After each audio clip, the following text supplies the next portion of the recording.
Here we go. All ones. You guys took a job for a Japanese businessman named Isaiah Orihara, who is the representative of Chum Chum and the Tantrums. The job was sort of a condition for you guys to be able to perform on this tour in Portland, this upcoming tour with Chum Chum and the Tantrums. And in exchange for doing this job, which was to transport a box to a location in a short amount of time, you guys were basically paid with yes, we'll get to that in a second. You guys were paid with a van, a in good shape cargo van. I believe it's a Ford Ecoline. It's in the Rigger 5.0 book. We'll get to the specs on that and stuff later. And then additionally, you guys were each given a rating 3 sin upon completion of the job. So that's basically what you guys did the job for. You picked up, and the rating 3 sin would allow you to cross the border, presumably, into the tour to do the show in Portland. So that's the tier. You guys took the job. And the first place you went to was a chop shop run by a large human who went by the name of Little Mike. And Little Mike, who you guys all added as a 1-1 contact, is basically like a guy who runs a chop shop in Everett. And he provided you with this van, and inside of the van was a box. When everyone examined the box, I think Pat got hits that there was an astral, there was something magical going on with the box. But the person who got the most hits was Mr. Winters, who noticed that the box had writing. It was a wood grain box, but etched in sort of in between like the grains of the wood, if you can kind of imagine that. There are these very faint symbols. He can read, and I might pronounce this wrong here, like Spithrael. It's the language of the Berethriel, that's the link. Okay, everyone's going to say it that way. I'll just say elf talk. Knife ear. And it's also the tier. Yes, and so he could read that. Mr. Winters could read that, but it was in an old form of that. And so he maybe was able to decipher one thing, which was like some kind of a vague warning. But he wasn't able to really read it. He was just able to recognize that it was an older form of this language that he speaks. And you spoke Japanese as well. So when the Japanese guys were talking in Japanese, you guys take the job. Mr. Winters recognizes this box has this ancient elven writing on it. There's some kind of warning on it. Cat's character Domino recognizes there's something magical going on here, but you guys never open the box. So you guys drive across Everett. You choose to take the longer route that will take you through the kind of back areas rather than the highway. About halfway along your ride, you notice that you're being tailed by 3 different motorcycles. Mr. Winters is able to shake one of them due to aggressive driving. The other 2 catch up. Ichi, at this point... Oh, and Domino drops her phone. I think you glitched, so you were just digging around looking for so I was like digging around in the front seat trying to find my phone. That was great. Which was awesome. And then what was the name of the guy? Action movie sequence, jumps out of kicks the doors open to the back of the van, jumps out, kicks a dwarf off of his motorcycle, this Sons of Gimli member, and then tries to hop on it, but then it's like a dwarf-sized motorcycle, so you're like, I can't hop on it, so you do like a dive roll. Yeah, we retconned trying to jump onto it because it was dwarf-sized, and I'm a troll, so yeah, it was like not going to happen. It wasn't going to happen, but you did a cool dive roll, and then Fast Eddie basically just leaned out a window and like wasted the other guy with the machine pistol. Like no bones about it, just like hit him with this burst.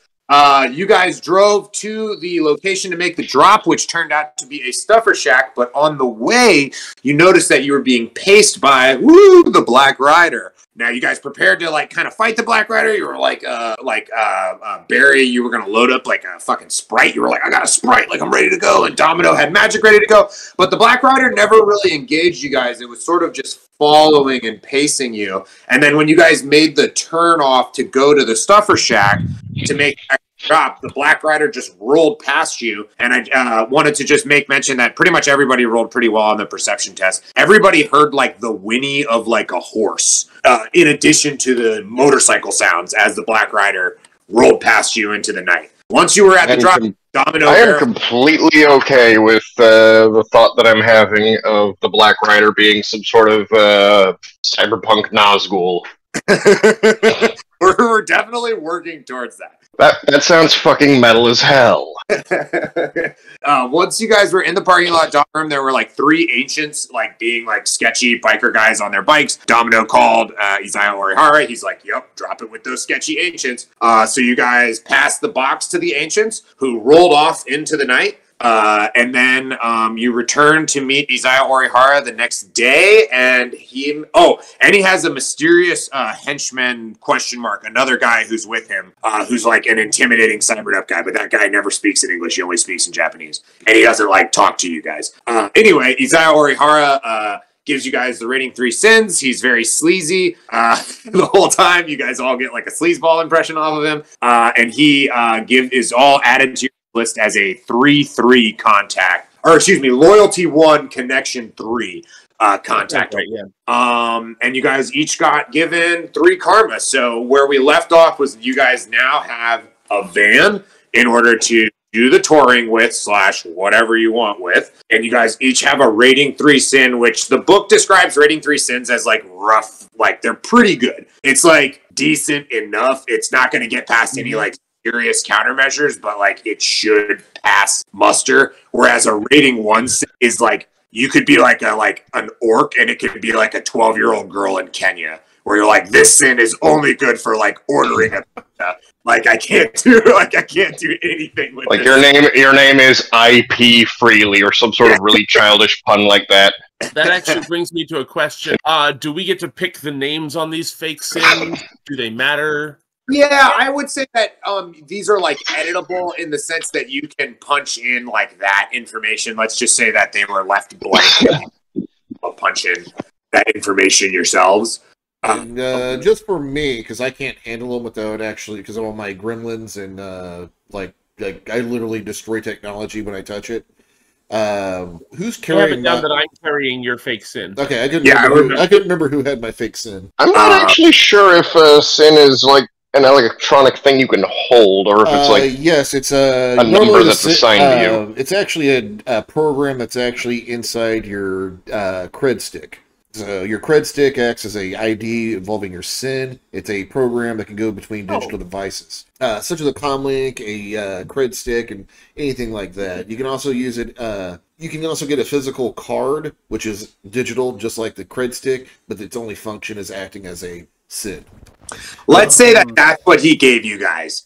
So that's what you guys are like ID cards. It's not connected to a bank account. It's not connected to like anything else. It's just like it's an ID. It's rating 3, and it says that that's who you are. Yeah. So what this would do is you slot it into a machine that checks sins. Cool. So yeah, that's what you guys have. You have that version. So it's just an identity. That is all that it is. Dedicated card. Yes, correct. Like on a card. Like think like a passport card or something like that. You know? Probably more like a USB. What was the name of the Chop Shop guy? I completely screwed that one up. His name is Little Mike, and he's a 1-1 contact. He's an Everett Chop Shop. Little Mike mentioned if you guys want work done on the van, he's like, he can do the work, basically. That's what he told you. So the van itself is unarmored, or at least it doesn't have like extra armor. It's just a stock van. And I'm going to pull up the actual page. It's in the Rigger 5.0 book. But it's definitely not like a GMC Bulldog. And I want to make that like super clear that it is not like a Shadowrunner van. I want you to think more like a church van. Okay, here we go. So it's on page 58 of Rigger 5.0. And this long passenger van may seem like may not seem like something every Shadowrunner should know about, but it's ideal for carting a Shadowrunner team around, and it happens to be a very common shuttle vehicle. While most riggers tend to go with a Bulldog or Governor, the Econovan has something important that they do not: seats. As a passenger van, it has several rows of seats and can even be purchased or quickly modified to fit a troll-sized seat or 2. That's part of the reason that I gave it to you guys. It can fit more, but too many trolls inside wreak havoc on the suspension. The point is, those inside can sit on seats, not just sprawl around in the rear, making it safer and a whole lot more mundane looking. An Econovan is a regular target for extractions when trying to snag a target on the move. It's also a great ride to use when sneaking into somewhere that shuttles employees from off-site housing to the office. Gate security usually lets it pass right in or out as long as it looks legit. As one would suspect, the Econovan comes with practically no added features.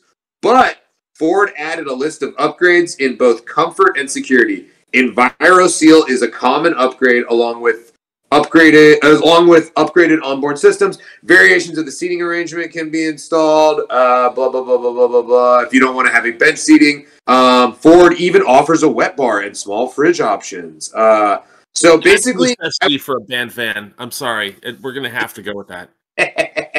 So you guys have like the most basic version of this, but if you decide you want to like upgrade, basically, Little Mike has access to these grade packages, and we can talk about like negotiating stuff like that as it comes up. So right now, you just have like the most standard version of this van. Everybody ready? Let's do this. Yeah. Shadow. Okay, so I don't recall exactly. I think it was, I said 2 weeks from the last session was when the tour started. So kind of what this session is about is that this is prior to you guys leaving on tour. Okay. So I want you guys to, we're going to get to everybody in a second, but let's essentially say that let's say we're 3 days out from the day we're supposed to leave to drive down to Portland to begin the tour. Okay. So you guys have had 10 days with these Rating 3 Sins and your new van to prepare. And I want to know a couple of things. I'm going to go to each character, just get like a brief sort of what you've been doing, what you're up to, if you have any purchases that are going to be relevant, et cetera, et cetera. And then we're going to kind of ask if everyone, have you guys been practicing or not? That will be something we'll get to separately. That'll be its own thing. Because you guys are going to have to make 3 of those sort of performance checks that you made in the last venue over the course of the next couple adventures. When you guys perform at a couple different venues, there will need to be performance checks. And if you guys are practicing, there will be bonuses or less negatives. I can't remember in Shadowrun if it's like you take dice away or you add or whatever, but you guys will either have bonuses or negatives, basically, depending on what you're doing here. And I think you guys got pretty, like, I don't want to say lucky, but you guys rolled well for the last, the performance. Like, I was genuinely surprised at how many successes you guys managed to pull out as a group on that last one. And I had it all set up like it was supposed to be like the Blues Brothers, and people were going to start throwing bottles at you, and we were going to have like a sequence where you guys were like dodging the bottles. Like, we made some sort of abomination of music that people actually seem to enjoy. Yeah, I want to say you guys got like 17 hits or something like ridiculous. And I was like, fuck, I guess they did a good job. That's so it is what it is. But that being said, practice will be something that we will think of it like what we're doing in Traveler with the downtime, where it's like, all right, are you guys practicing your downtime? How did practice go? Like, let's roll some dice to determine it. And then the last thing is I need to kind of know.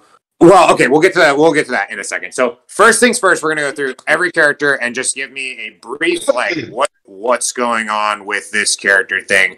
We're gonna start with Barry. What is your character's name? Neo, the troll Decker ?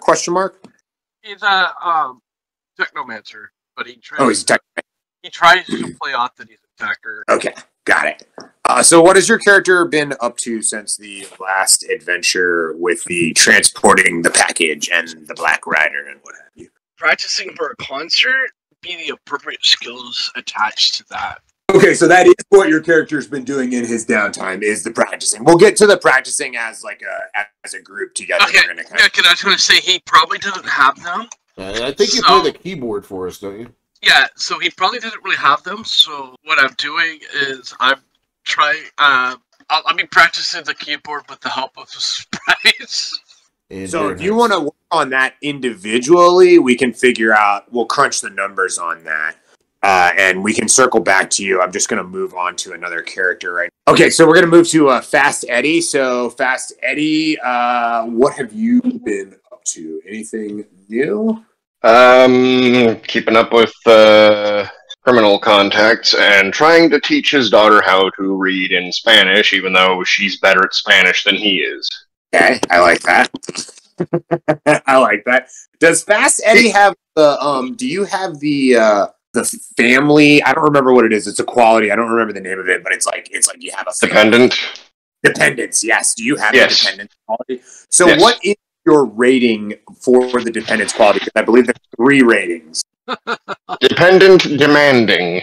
Demanding. Okay, give me a second. Yes. So you have the mid-level ranking of that? Like, what's the 3 levels of dependence? That is the most demanding, I guess I'd say. You have the biggest one. Okay, cool.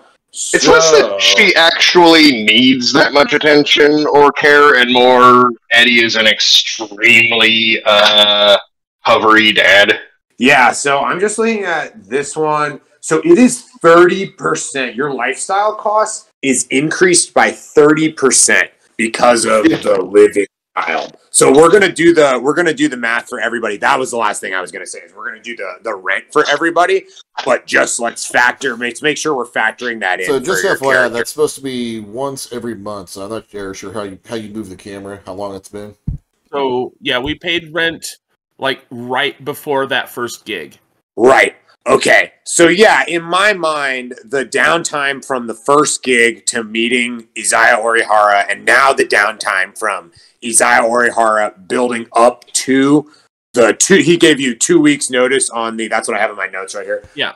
On the job. So yeah, it'll have been a month, in my mind. By my reckoning, it'll have been a month. So it'll be time to pay rent again. Okay. So moving on to ones. What has your character been doing? Drinking the latest, was it chestnut juice or I don't remember now. No, right now the biggest health craze is like, you know those blenders that you put the juicer things in? You do like some basil, some spinach, and make a really nice like frappe out of it. It's really good. Frappe. Yes, nice and frothy.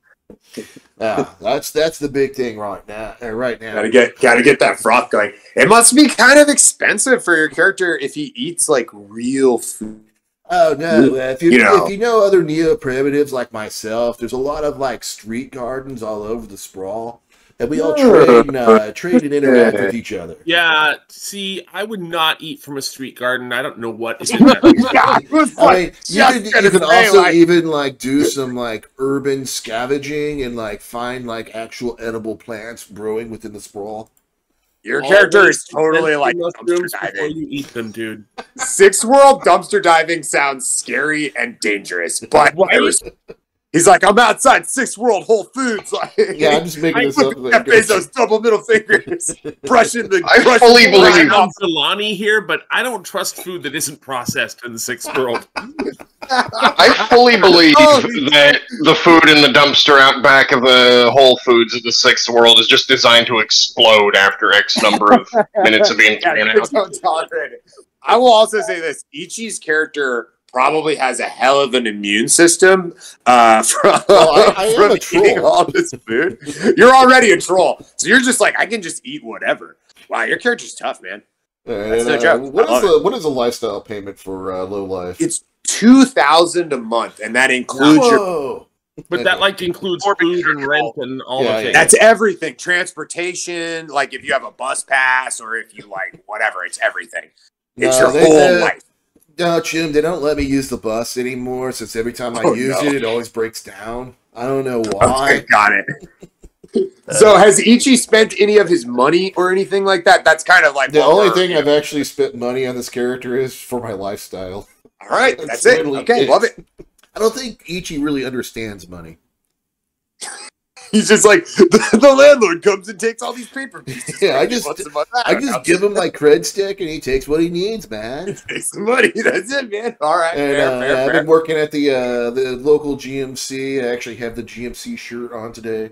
It's like okay, so I have a question. Your character's a neo-primitive who doesn't have a sin, who can't touch technology. How does he work at the GMC? Like, is he in the back stocking stuff? Like, because he can't, like, work the cash register or anything. No, I see him as kind of like a salesperson. Just like, oh, yeah, this is what you want. Go and talk to Fred over in the back. He'll hook you up, Jim. This is the right protein powder that you want, and you get buff like me. I'm basically so ripped and strong, they kind of use them as a model for selling. Like, yeah, use these GMC products and you'll get as buff as this guy. You can't touch you can't touch a tablet, it'll start sparking. You have bad gremlins. I took every single negative trait using technology. That's incredible, and I applaud you. Okay, moving on to Ghost, Lee's character. So, Ghost, you were not with us for the last session, and I think what you told us was that you were practicing and you were working to overcome your stage fright? Correct. Okay, cool. I love it. So the spotlight ended up kind of on you at one point during the concert. And I want to remind everyone that there was an all-dwarf gang there, but there was also an all-elf gang. And they were definitely kind of eyeing you when you busted out the flute solo. But it sounds like your character, that was a lot for your character. So he's been working on how's your character working to build his confidence up? Kind of going out. He started just practicing, but then he started going out and doing street busking in his free time. Just kind of finding a little street corner and sticking a head out and playing and seeing if he can get some spare change. But just working about playing in front of people and dealing with people, heckling and catcalling him and spitting in the hat and stuff like that. Whatever. Got it. Over Tacoma, they call him the Pied Piper. Pied Piper. That is fair. Except that he took all the children away. We're going to edit that part out. He just took the people away. Okay, well, I like that a lot. And has there been anything else? Now, you did get paid for the last job. Did you spend any of the money on anything? No, I haven't even considered that one, so I haven't worked through that. So I'm going to say no, he hasn't. Okay, cool. Cool. Your characters live in, not a great place. Low lifestyle is described as it's not good in Shadowrun. So, to be living frugally is there's nothing wrong with that. I'm just kind of trying to ascertain if anybody's made a big purchase. Okay, cool. So then moving on to... Does the new protein powder count as a big buy? Because I got the deluxe troll-sized edition. How much is the deluxe troll size? How many new yen is the deluxe? I don't know, but the old lady down the street wants the bottle so she can use it as luggage in the future. Yeah, that sounds like it might be expensive. We might have to come up with a price on that protein powder. If we, I'll do some Amazon searches and see what I think. Let me get back to you. Okay, I want to get to Mr. Winters now. Mr. Winters, what has your character been up to? You were kind of like the steely-eyed wheelman in the last run. I didn't even know you could drive or speak Japanese or read in Elvish. So speaking the Elvish, the guy was, in his previous, dare I say life, he was an investigator. He had to work with, dare I say criminals and the like, and he had to talk to, gangers and the like so he can get info. So do you see your character as someone who was formerly associated with Shadowrunners and the idea of the quote-unquote shadows in the Sixth World? Maybe adjacent, but not immediately so. Got it. The guy was more in the civilian arena, if anything. Yeah, okay. Totally. If the job took you there, you had the contacts maybe to make some inroads, but you yourself were not a part of the shadows, so to speak. This guy was probably just adjacent or in the line of sight of it, but going, nope. I value my ass. I don't want it shot off. Bye. Okay, nice. So, any other purchases, anything like that you've done, or you just laying low? As near as I can figure, this guy probably is just sort of carried on with the usual shit. Just make sure that the vehicle is in good running order. Garbage, just clean up the interior, exterior of the vehicle to make sure that it isn't, Okay, so I want you to make a perception check for me while you're cleaning the vehicle. Make a perception check for me. Alrighty, hang on. Should I throw some karma at this? I only got 3. You only got 3. I'm definitely calling for you to, if you're doing a in-depth cleaning of the van and making sure everything works right. All right. No, maybe it's worth throwing some karma at it, or throwing some edge at. Oh, right. I keep on. Yeah, hang on. Yeah, it's cool. I'm playing this game with you guys and playing Traveler, and it's just there's too many numbers and maths in my head. It melts. I do like how you guys, when I say roll this stat, and I'm using a completely different game stat, you guys know exactly what I'm talking about. Like, I know which one that's net. supposed to be. Yeah. Oh, I'm sorry. What was that? Only 4 net. You ended up with 4, though. Okay, well, I'm going to not lie to you, sir. My threshold was 4. So, good job. You find under one of the troll-sized seats in the van, you find something that your character was a private investigator. I'm not even going to make you roll for this. It's some kind of a bug. If you want more information about it, you can roll for it, but you immediately recognize that this is some kind of a bug, like a trap. You know, think like spy technology kind of thing.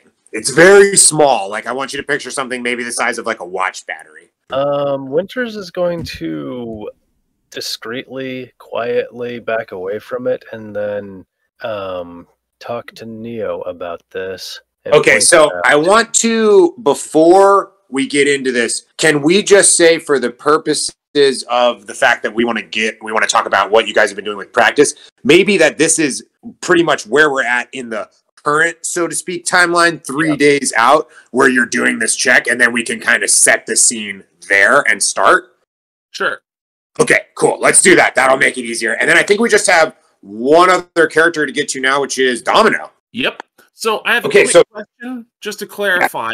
How long are we expecting to be gone on this trip down to Portland and back? Have we been told, like, 1 week? 1 week. Okay. So I've got 2 weeks to gear up for being absent from work 1 week. I'm not ready to quit my day job yet, so I've been pulling a lot of extra shifts and staying longer, which means, and then also practicing with the band. I am strung out. I'm definitely losing sleep to keep up with shit. I'm like making sure my dance routines at work are to songs that we're covering so that I can practice the timing, like sub-vocally while I'm dancing. Okay. Do more than one thing at once. I really want to learn how to drive, but I ain't got time for that shit right now. So I love it. Okay, so you're working a lot of extra shifts. Are there rules in Shadowrun for fatigue? Yes. Yes. Okay, cool. They might be a little bit irrelevant if Eddie can get his hands on some long haul for her. I'll look up the rules. My question. Oh, no. Bad idea. My next question was: Don't get me wrong, I'd do it, but you said your character's strung out. So has your character been using for the last 10 days or so to kind of maintain? So, but here's the thing. I mean, I'm a big fan of try everything once, but the most important thing to me is to be good enough at the performance. It won't do to wear myself out. Got it. And be strung out on drugs. So I'm sleeping whenever I can find the time instead of using substances to make that not necessary, because I'm just going to have to pay for that afterwards. And I don't want to pass out in the middle of the performance.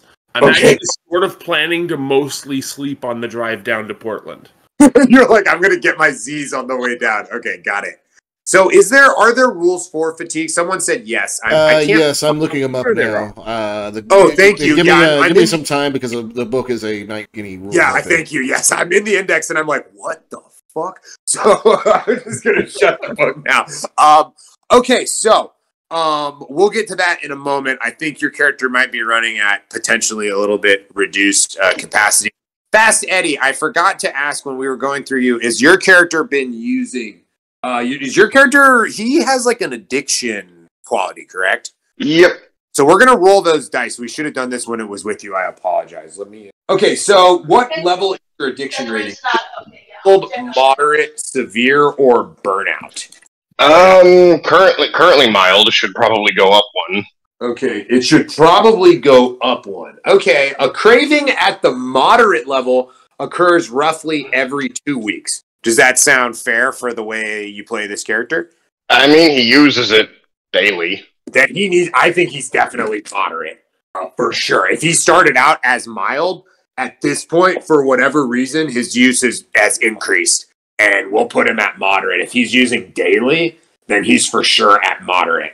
So a craving at the moderate level occurs roughly every 2 weeks. And they want to be clear, a craving in this is like a craving to use at like a bad time, basically. That's sort of when the craving. All right. So if the character experiences withdrawal with a physical base dependency, it would be a -4 to all physical attribute based tests until the craving is satisfied. And the way that you overcome this is you take a body plus willpower test. I was not quite expecting I would have to roll anything quite yet, so I actually didn't have my dice out at the moment. Oh, you're good. No worries.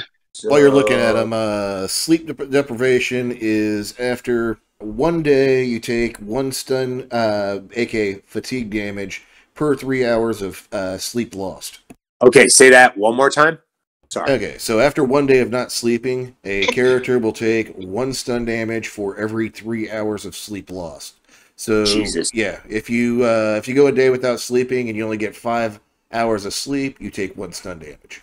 That's exceptionally rough for a but that's actually after 24 hours of not sleeping. So we'll bounce to that in a second. Just think about that, Domino, from role-playing perspective, and think about that from how much your character is actually sleeping. So, okay, to you, dog, take your test when you are ready, sir. That will be body. Right. Oh, yeah, and the threshold for the test, this is on page 414. The threshold for the test, the addiction threshold for bliss is 3. Shit. I got 1 hit. You got 1 hit. Okay, you don't. Yeah. Or I could just take a hit. If you, so what's going to happen is you're going to start high on bliss, basically. If that's, when we start the game, your character is going to be like, I just dosed up. Like, what the fuck are we doing? Yeah, that's kind of the way I've been trying to play him, is he's quite addicted because, like I mentioned before, back alley bootleg cyberware tends to fucking hurt a lot, especially when it's your muscular and skeletal structures that are hurting all the time. So your character is going to be -1 reaction, +1 to all thresholds, -1 to all limits with high pain tolerance. So just bear that in mind. Yeah. And now we will roll over to Domino. So Domino, with that knowledge in mind, how much do you think your character is sleeping? Like, you're working double shifts so I work at a strip club as the security guy. The double shift at my club is a 12-hour shift. They're definitely not dancing for a large part of that 12 hours. Right. But you're on your feet, you're wearing these fucking heels,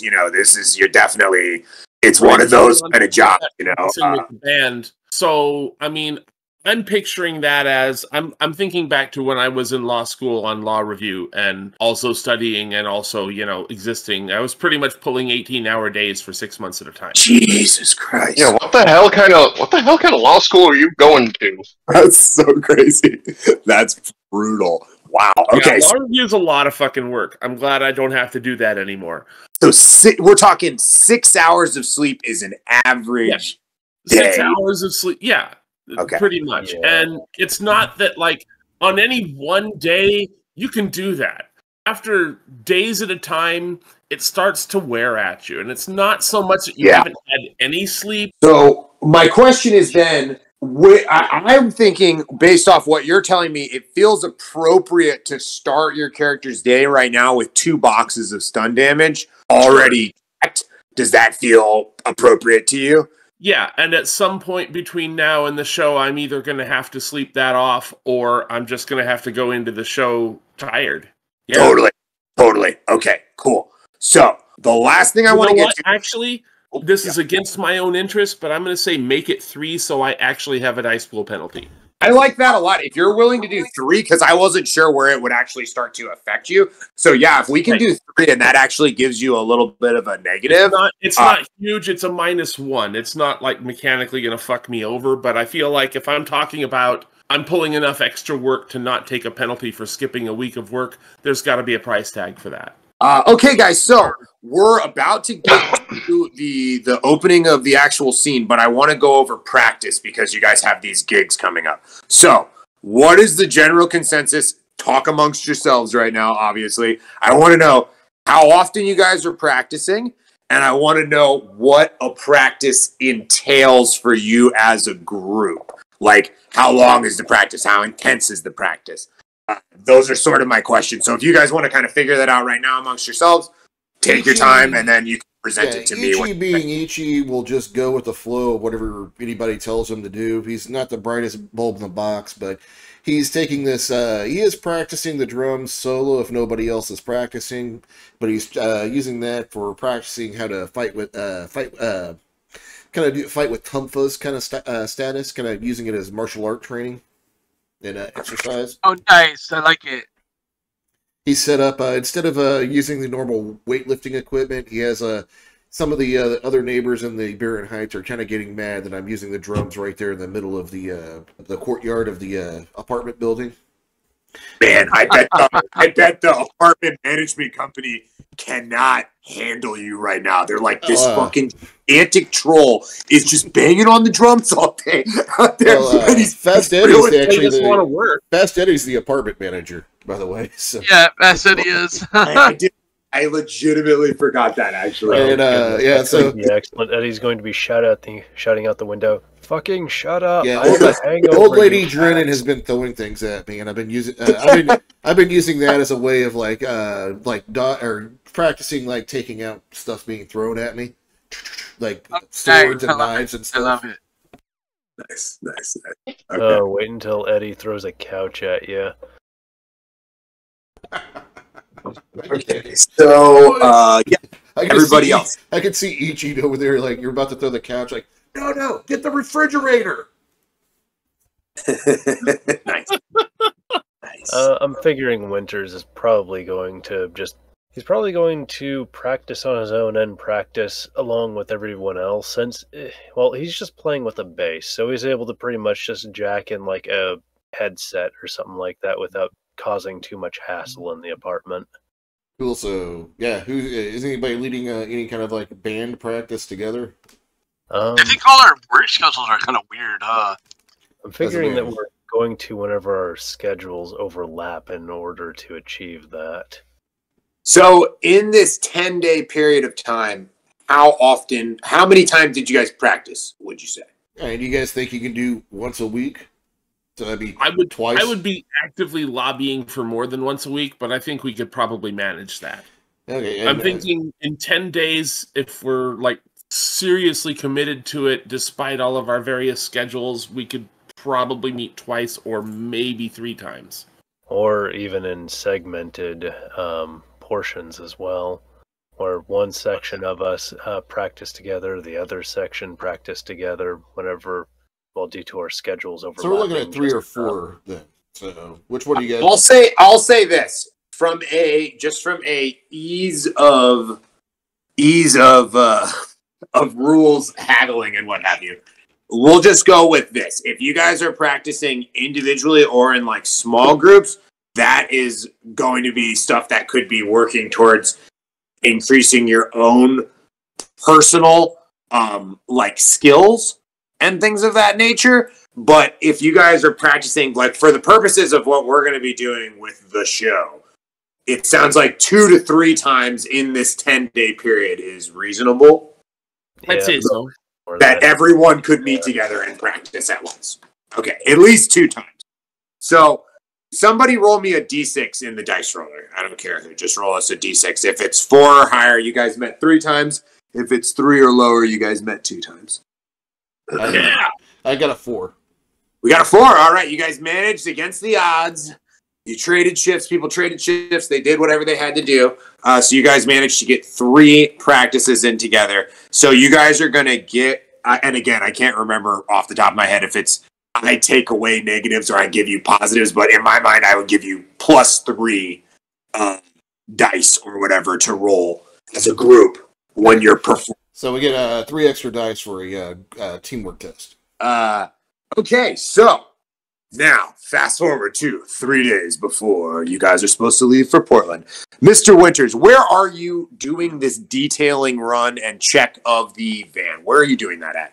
Probably somewhere close to where there's like dumpsters and the like, because this is probably going to be a fairly grubby vehicle. I imagine there's like dumpsters on the side of the Barren Heights apartment building. If you just want to, I'm sure there's like an alley or something you could have it pulled into. Well, not dumpsters as such, so much as a horrific mountain of trash bags. The notion, though, is that Winters is probably expecting that this van is probably going to be very grubby, and the notion is to get as much of the grime out of the van, because if this thing has to travel far, he doesn't want to be marinating in Okay, cool. trash. I have So trash goes out. other housekeeping issues before we hit the road. Oh, sorry. Yes, I apologize. That's okay. One, I did want to spend a little bit of money. I wanna build an actual stage outfit instead of just programming my Urban Explorer jumpsuit. Okay, I want to nice. spend about. I want to base it off of an armor jacket, but then because that's very punk and troggy, but also spend about another 1,000 new yen on pieces of that outfit so that it's pretty flashy. Okay, I love it. So And then- cost of an armor jacket, 1,000. So Okay. and then another 1,000 on top of that. So does that? Are there any? Do you see these for this extra 1,000? Do you see these things as giving you any sort of bonuses? Not really. It's just for the Extra. flavor text of obviously somebody thought about that outfit. Okay, totally. So there might be some brand identity going forward, but mechanically, I'm not concerned about it. And Okay. then also, I think we were talking about painting the outside of the van in at least sort of a van kind of way. Okay, all right. Okay, this is important. What are you guys thinking for the outside of your van? Really, really cool, like Boris Vallejo style scene of glory and splendor and battle on one side, and just a really cartoonishly lame drawing of a dick on the other. probably just have a real giant shawarma cat on it. oh god. Oh, come on. It's got to at least have the UED logo, which we probably haven't actually settled on. Ooh, I know who we can summon to do that. We can summon those little shits to spray paint up the van so that it looks like it's some bit of graffiti that's just. We can probably So get it Baby looks Gator to do hard. it. There you go. Baby Huh? kid, Yeah, we can get the script kiddies to rattle can up the van. That'd be big. Oh, they would rattle can up the shit out of your van. Yeah, 100%. Yeah, just Okay, if that's the route you guys are going to go, let's say that Baby Gator and the script kiddies have an abandoned garage kind of space that they use to tag the van up, and we'll just say it's a shipping container size sort of space, and that can be Mr. Winters is giving it the once over before you guys take it out on tour. We'll say this place is it's like a few miles from the Barron Heights apartment building, but it's considered a quote unquote safe zone. It's like Panther Modern territory, where it's the script kiddies kind of. I'm kind of envisioning it as a actual Connex box, half buried in some what was once a building that's been knocked down, and some technical gadgets kind of sitting out so they can use the Matrix. Sounds awesome. Yeah, let's do world building together. I'm all about it. We'll just say that it's safe where it's at. It's safe to store it here, and it's in Panther Modern turf. Basically, it's the script kiddies run around here, so it's as safe as the Panther Moderns can make it, which is debatable. That's okay. Yeah, that's pretty safe. That's pretty safe. Yeah, for sure. Bunch of 15-year-old halfway hackers, plus Baby Gator. So you guys are in this converted abandoned building site. I like that very much. Thank you for that one. So that's an excellent little visual that's just piece. what I was envisioning. I want to see if I can find an image. I'd like to try to look for an image to have of this sort of hideout or hangout. It sounds cool. But anyway, so this is where you're at, Mr. Winters. You're in there presumably by yourself, doing the once over for the vehicle. The Panther Moderns are not here right now, so nobody's home. Basically, all right. In the space, and then you're going through the van. You find under one of the troll-sized seats. You know it to be a bug from your years of private investigator experience. So we're here. Fast Eddie, you just took that fucking hit. You're on the couch, feet are kicked up. Domino, bearing in mind that you got those 3 boxes of stun damage as well. I don't think anybody else is carrying anything else over, and I think we are ready to go. So let's fucking do this. Adventure time. Winters is going. You're sending mischief and fuckery. Oh, big thunderclap here in Portland, Oregon. Literally right when you said that, dog. So ominous. Hell yeah! Very, very ominous. Yeah, Winters is just going to quietly back off from the bug and go to where Neo is and discreetly tell him, I think we have a bug in the van. Don't know who, don't know why it's there, but we probably should expect that we're being watched. Can you do a quick scan? So you physically go to where Neo is. Neo, are you home? Are you at the shop right now? What are you doing right now? Let's say it's like noon on a Tuesday and you guys are supposed to leave on Friday. I would probably be at the Rundown Radio Shack then. Okay, so we're set up here. This is where Mr. Winters has walked to find you. Okay. And yeah, that's where I would assume it'd be, like, working at the Radio Shack during the day, like the cover front for the fence.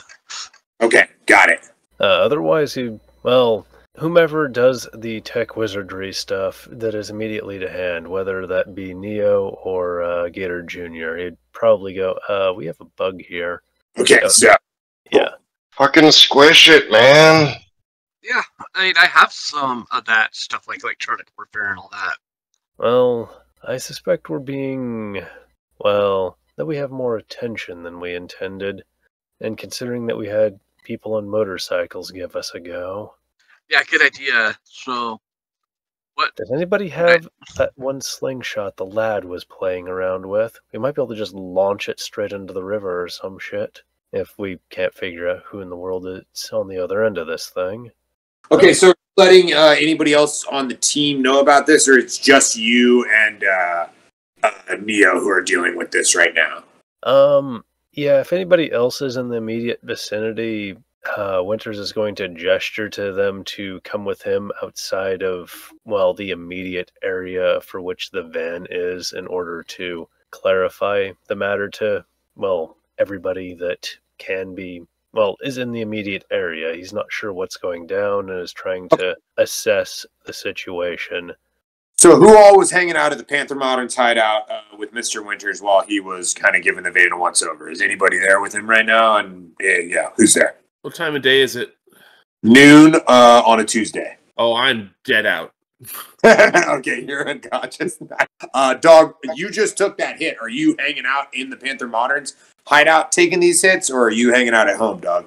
Hanging out at home. Okay. Ghost, what are you doing? I'm probably working at the pawn shop. Okay, you're also working. Neo, we know, is at Radio Shack. And Ichi, what is your character doing? Oh, ones? He's probably selling protein powder by the time. Yeah, everyone's... Well, noon on a Tuesday, everybody's working. Got it. So it's just... Okay, he's going to take a picture of this fucking thing. Yeah, so there's nobody else. It's just you guys. So what do you want to do? Yeah, Winters is going to take a picture of the fucking thing and post it to whatever group chat for which the band has and go, I think we're being followed, y'all. And or somebody wants to listen to, I don't know, Ichi's farts. It was under the seat. Okay, so at this point I'm going to say everybody has this information except for Ichi, who does not have a phone. Sorry. For whom his farts were being monitored by some ominous, busybody. Wait, pulsating spider Christ, I do not want to imagine that man's farts. That is before why the windows go down. Okay. I do not want to imagine his farts either. Nevertheless, we should, investigate this matter with a bit of care whenever we can congregate. I'm going to have a brief shift today, so I should be alive, just after midnight. Otherwise, I don't recommend talking too much. I haven't disturbed the thing. I sort of just carried on as though I didn't notice it in an effort to, not tip our hand. Do be careful, though. Is this something that maybe Ichi's problems with technology might come in handy? In that if he gets too close to it, he would kind of interfere and kind of disrupt and ruin it on its own without us kind of it's interfering easy with it? enough to get rid of the bug. I'd just borrow the slingshot from that gator lad and just, well, send it across town. Or, I don't know, stick it to some other passing vehicle with some chewing gum. That's hardly a task. I'd rather know who and why we're being monitored. We're not exactly stirring up much intrigue, my bet. So, either we're involved in something that we don't know that we're involved in, or, well, somebody has the wrong number. Winters is recommending that it be investigated, although there's also a notion to just, I don't know, have Ichi play with it until it lets all the magic smoke out. Hand it to him, like, what do you think of this? Every machine is a smoke machine if you handle it wrong enough. Or if you hand it to Ichi. Do you guys want to plan to meet, let everybody's off work and talk about it, or what do you guys want to do? That's what Winters was recommending because he has a shift in a bit. It's not a long shift, thankfully, but still has a shift. So I'm assuming that Domino's phone chirps with the message that she's tagged it to be, actually making noise if the team messages her because, we're trying to get this gig together. Sort of groggily looks. Someone's listening in. We have fans? No, probably not. Probably busybodies. Don't worry about it. We'll discuss the matter when you're alive. You go make sleep. I've been asleep till 6. I should get up anyway. Since, I don't know, words. Righty-o. Weren't we supposed to practice today? Hang on, what time is it supposed to be in-game? Like noon? On a Tuesday. Like the worst day ever. Hang on. That's nowhere near the time that she's supposed to be sleeping. Well, I figure the club probably closes by 5, 6 in the morning. And probably squeeze in a bit of sleep from club closing until noon and then try to squeeze in some practice before I go back. That makes sense to me. Okay, so I'm kind of hearing that you guys want to meet up maybe after everyone's off work tonight, like late tonight. Sounds like the plan.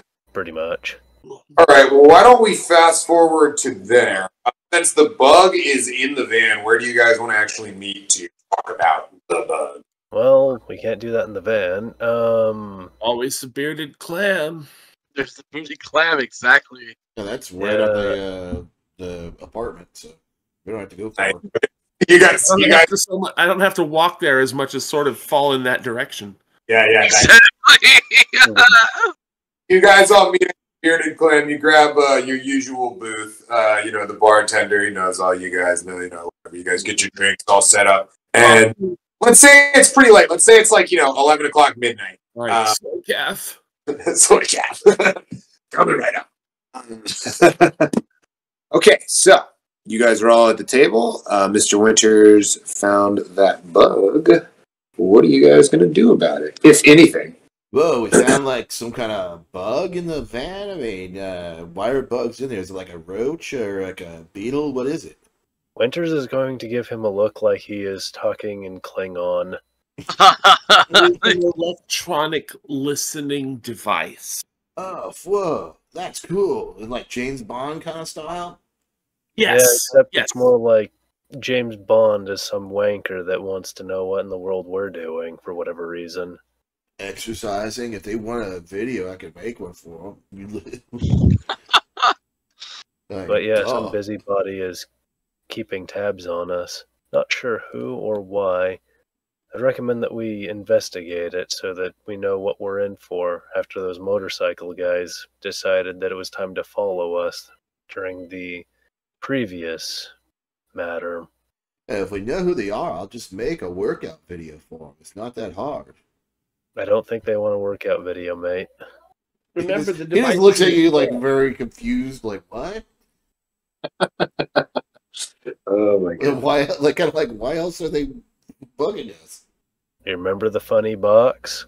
The one that I said, hey, don't play with that, it's probably super cursed and will make you grow an extra bum hole? Oh, yeah. That. With a weird biker dude. Yeah, that was cool. Guess. Anyway, the short of it is that such interested parties could be a bother. I'd recommend that we, well, be attentive and discern the four why they're, well, why we have their attention. So, honestly, I'd rather not have their attention. if we don't want their attention, why don't we just throw it in the river? So, I'm curious, is it a listening device or a tracking device or both? Could be. Someone's going to need to make sort of a knowledge check to get more information. I'll do a knowledge roll for technology. See if Ichi can figure it out. Okay. Gotcha. We haven't even looked at the bug yet. So. What would fall under that? Would it fall in? Well, would it even vaguely? Sort of security knowledge, any sort of surveillance, counter surveillance, electronic warfare, even maybe because it's a skill electronic warfare. So I'll just roll that to try to deduce what's here. Oh, and I also got no hits on my on my knowledge. APG, you're flabbergasted. I get 3 hits on my electronic warfare actual skill. You think this is a old school, just a GPS tag? It's kind of old technology, and you don't, when you look at it, without looking at it with the matrix, basically, you believe it to just be a GPS tag. Like an air. What are those things? Air tag. Air tag. Oh yeah. God. Tag. How easy would it be just to remove this damn thing and put it on someone else's car? You got some chewing gum? I mean, that's what my idea would be. That's probably the height of it, honestly. Just slap it on some random fragging car in a parking lot and just carry Yeah, that's what I was thinking. My concern is, though, that there may be other things attached to this vehicle, and this is just the one item that I noticed. I was mainly just hunting down garbage that was rolling around in the cab of the van. If we're going to be going all the way to Portland in this sumbitch, I don't want to be, marinating in some sort of weird garbage juice the whole way. Yeah, I could just go chuck this out in the see how far I can throw it. I'm fairly confident that if you touch it, it will immediately evaporate, like every other strange instance you've had. Yeah, if we gotta get rid of it anyway, it doesn't matter. I'm not really sure. You said that this was an older device, right? You're just looking at a picture of it, Neo, but yes, to your eyes, that's what it looks like on this picture. Okay, a way that I can locate it? Obviously, I want to go and look. Yeah, if you want to go look at the device in the Matrix, we can do that. I've got some information. You just said it wasn't part of the Matrix. Oh, did I say that? Yes, I guess I did say that. Excuse me.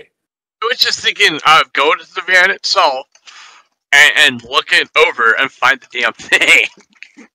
So you're just saying you want to just go to the van and give the van like a fine once over, like everybody yeah. That would be a matrix perception check, just FYI. Yeah, that's what I was just going to say. Like, if you want to look for them in the matrix, thank you, Wild Ones. That would be what you would need to do if you wanted to see if they were, visible. Okay, I could do that too. Let me find my skill. All right. And what's your array set up at, or like as a technomancer? Like, I need to find the. I got on that perception. What was that? Your limit would be your limit would be I have data that on my processing, which would be logic. I got 2 hits, but my limit is 5. You locate 2 more bugs of the same make in the van. All right. Are they like easy to get to? One of them's on the underside. Another one is on the inside, under a different seat. They're both pretty easy to get to once you know where they are. It's not like you're gonna need to take the van apart to get to any of these. Is there anything if noticeable if I take it off? Is it gonna sound an alarm? Is it from just my perception. You only got 2 hits. You're not really sure about anything besides just the location of them. Okay, I'll let it. Hey, I know where they are, and so I think if we're at the van, I can just point where they're at. My dude, I only found 1. You found 2 more of the fragging things? Yep. Okay, is this a van or is it composed of tracking devices? It rolled pretty smooth. I have no idea. Someone's interested in this. There's that black motorcycle guy, and then those dwarves seemed pretty interested. Yeah, I'm a little sketched out by the strange biker with incredibly radioactive body odor. He's got to be some sort of trouble. Whoa, that biker had body odor? I didn't even smell it. Off. Do you have like some kind of like cyber nose there, Mr. Winters? I'm being pedantic. I'm on about the weird wafts that are coming off of him. Nevertheless, I'm glad we didn't have to square off with him. I'm not sure what we would expect of that. I honestly don't see how the dwarf bikers could have put a tracking device on our van. Well, the matter is that it... But I mean, Isaiah set us up with this van. He could have easily. Oh, what I'm on with is that it's entirely possible that anybody could have stuck anything on this van. Do you think it was like Little Mike and his crew? Maybe they're tracking us because they want to find the concert? Secure. His site isn't terribly secure, so there's the potential that some dude or another went, ooh, the van that's going to be moving that cursed box, and then just put one on the underside. Or it was like Irohara who gave us the van in the first place. Could it have like been him, Jim? I'm not sure what his MO is. He may be keeping tabs on us in an effort to make sure that we're not skipping out or something. Yeah, that's what I was thinking. Maybe if we weren't dropping off the box, he could come and find it. But yeah. Well, considering the potentially volatile nature of that box, though, it probably needed to have tabs kept on it. And it didn't just disappear as some randos drove off. I say we give these we give these, and he does air quotes, bugs to these script kiddies. Let them play with them for a while. See if anybody comes looking. With that too. Well, part of my concern is that we only found 3. I'm trying to work out just how many are on this poor van. GM laughter. Not menacing at all. Yeah, I'd say we just give them over to like the script kiddies and we call it good. And if they come look, and we'll find out who needs that workout video, Jim. Winters is dying inside like he's hearing more Klingon opera.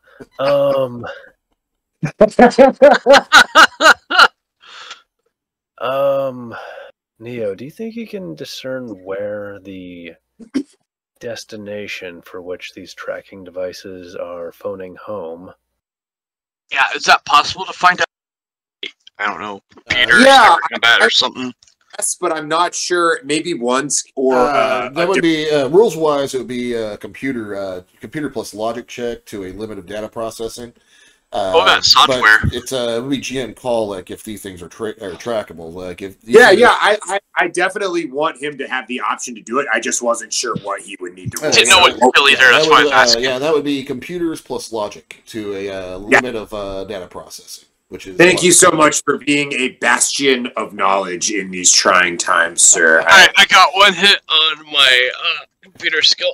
You got 1 hit. You tracked it down to a dumpster sitting behind the Taco Temple over there in Washington. On 1 hit, you don't even get a location, but what you do get is the manufacturer of the bug, which is Telestrian. Is that who hired us? You guys don't know. I mean, so people can give me knowledge checks about Telestrian if they want. It's a AA megacorp out of Portland. Okay. Yeah, Chim, could you just like do maybe a matrix search and find out who this Tal Solarian dude is? But because I remember that being from that one game called Cyberpunk. And they had like a really cool megacorp that was in that one, I think, called Tal Tolarian. Or was it that the company that made the game? I can't remember. Yeah, what skill would that be to try to Computer look this up? Computer plus logic, data processing limit. Computers are kind of catch-all for any kind of like. Yeah, I got 2 on that one. Okay, so Telestrian Industries is an A-rated multinational corporation headquartered in Portland, Tier, and is one of the most influential and aggressive corporations in the tier. I'm going to have a hard time with that.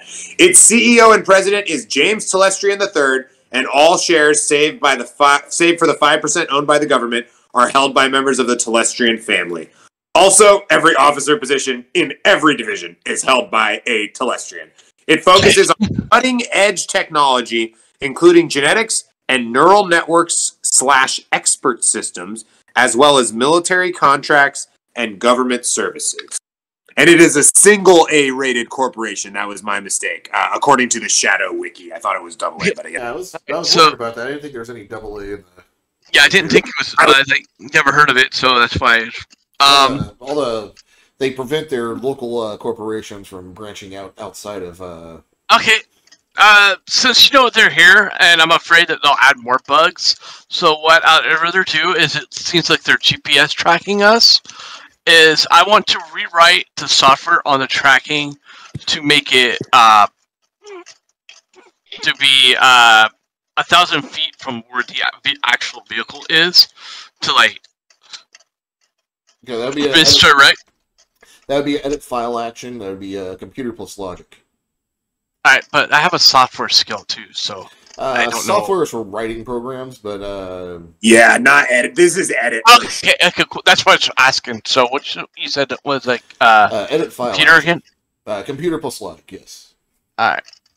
So if you wanted to add like a double in there, that's when you would do a... Okay, I got one hit on that. So I probably have to... You're not able to edit it with just one hit. Like a... is it like a overtime test or something? Like I have to hit? I'm not too sure. I have cat in the face again now. I'll give you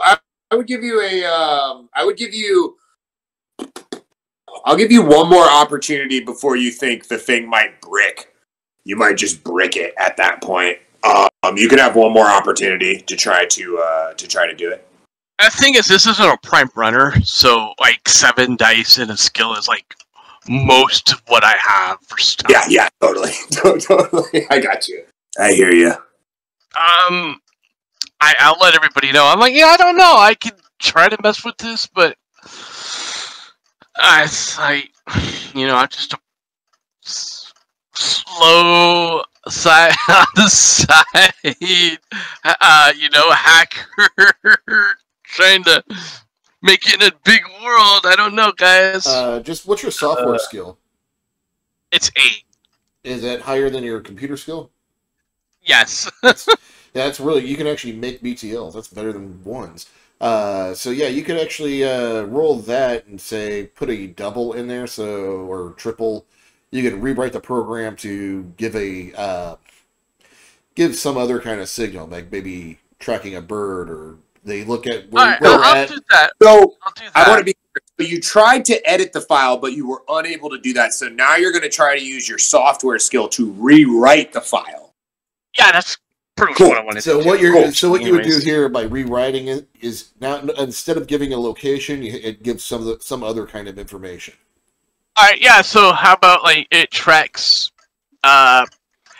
somebody else's van, not like that would be an edit file action, I would think. Okay, but But if I write it, can it track? You would need to do something like when you look at this, you get the OnlyFins website.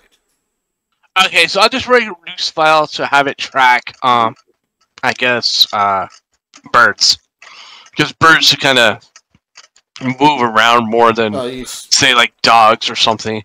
Oh, make it track government drones. There we go. I like that. You still have to put it on a drone. Yeah, you're limited by the capability of the actual tracker itself.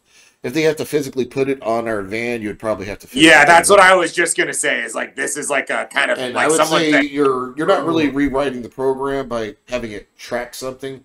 What you're doing by using software, you have to make it do something completely different. Maybe you can make it so that whoever is getting a signal from these is getting just exclusively Dallas Jones. Yeah, you know what? That would be a good use. You know what? I think instead of picking up the signal of tracking the van, they get the Dallas Jones live feed. Yes, I'll give them. I was just gonna go do that. How about that? I'll do that. I'll work on that. So I don't know how that would be. A cumulative test or something? That would be, software plus logic, because it's an attack. This would be a GM call. You can either use attack, because it's a kind of an aggressive action in the Matrix, or data processing being actually processing data. Data processing. Crunching the. I'm going to write that software to do that. Okay. To have it tap into Dallas Jones' live feed. Show me some hits. I got 2 hits on that. All right, you are successful.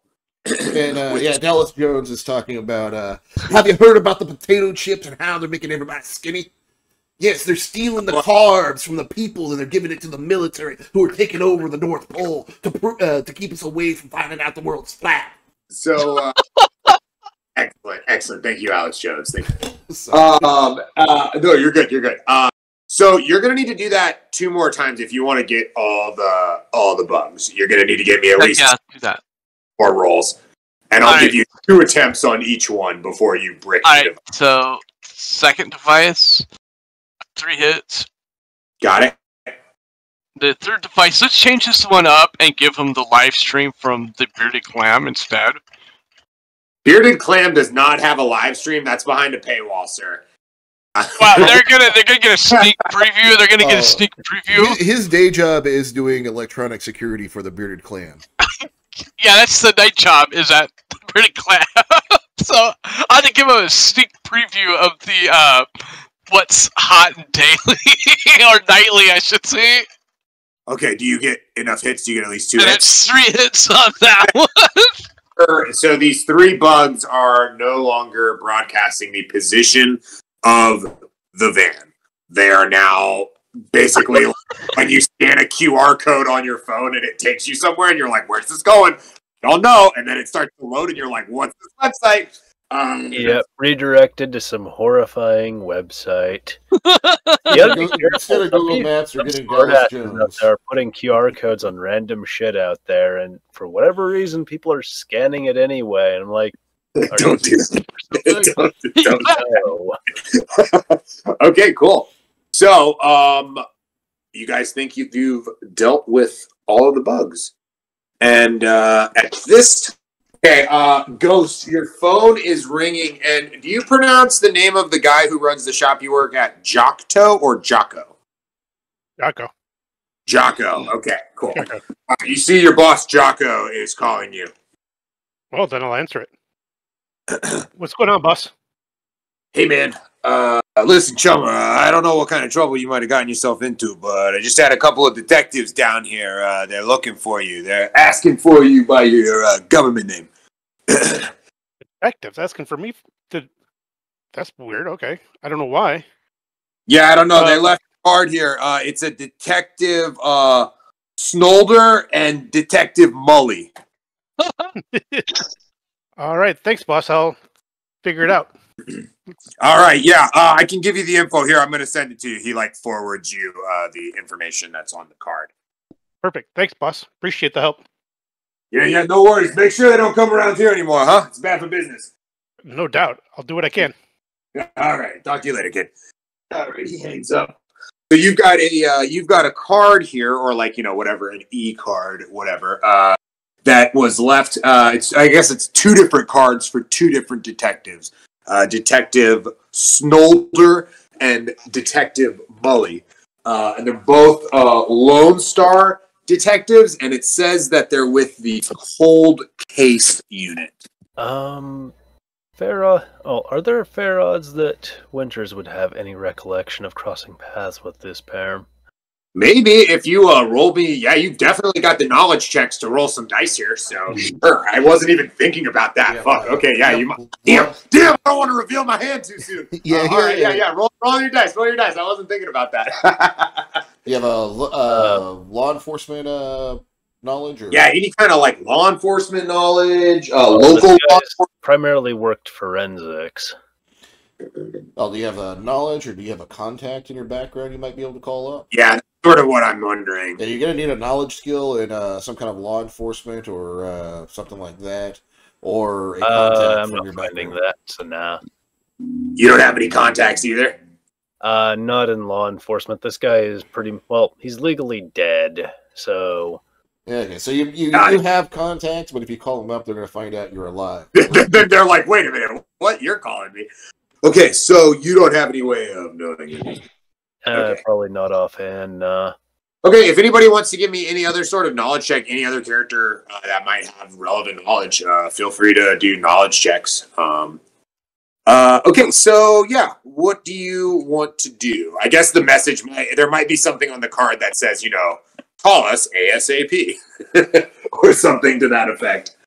have these guys have they worked with any of the street gangs of Seattle? I don't know, roll me some knowledge checks. Somebody's got... Try to figure if they would have any parallel... Maybe, I mean, the cold case unit probably works with just about every other department at some point because there are always department cases that don't get solved, would be my GM. I'm trying to work out if they would have interacted with them, therefore have been, noted by the street gangs, therefore he would know Maybe. by proxy. I would allow a knowledge check if you wanted to roll a knowledge check. I would allow that. I will go ahead and roll knowledge of area gangs on that same theory. If these guys have been involved with some gangs, I might have heard their names before, maybe, or something tenuous like that. Yeah, I'm not expecting a whole lot. I'm pretty much just Damn! about. What about damn? Ichi actually has a gang contact. Oh, nice! Rolled 5. Whoa, okay. Wow. Domino got 4. Between the two of you, you guys both know about these guys, this pair, these partners, through their work. That some of the work has been involved with local gangs as they've solved previously unsolved murders. Things that have gone cold, so to speak, where they return to. Figured out who killed Tupac. 100 years later, the greatest mystery of the 90s finally solved. Unsolved mysteries. We discovered who killed Tupac. Who killed Tupac? I feel like definitely things that you would note on 4 and 5 hits, which is a lot of hits, is that one of the detectives, Detective Snolder, is a magically active elf, whereas and a male, and Detective Mully is a female, mundane dwarf who's rather cybered out. She's had quite a bit of work done over the years, and these two, they're pretty well known, actually, probably amongst the local Lone Star authorities because Lone Star and the affiliated corporate security authorities, because there is no regular police in Seattle anymore. Because they've cleared a lot of cases that were, considered to be unsolvable cases. And they have a bit of a track record for that. They've probably even been mentioned in the newspaper at points because they're like, we'll call them Seattle famous, Okay. cops or whatever, right? Definitely like a bit of notoriety about these two. Mounties, they always get their man eventually. Eventually.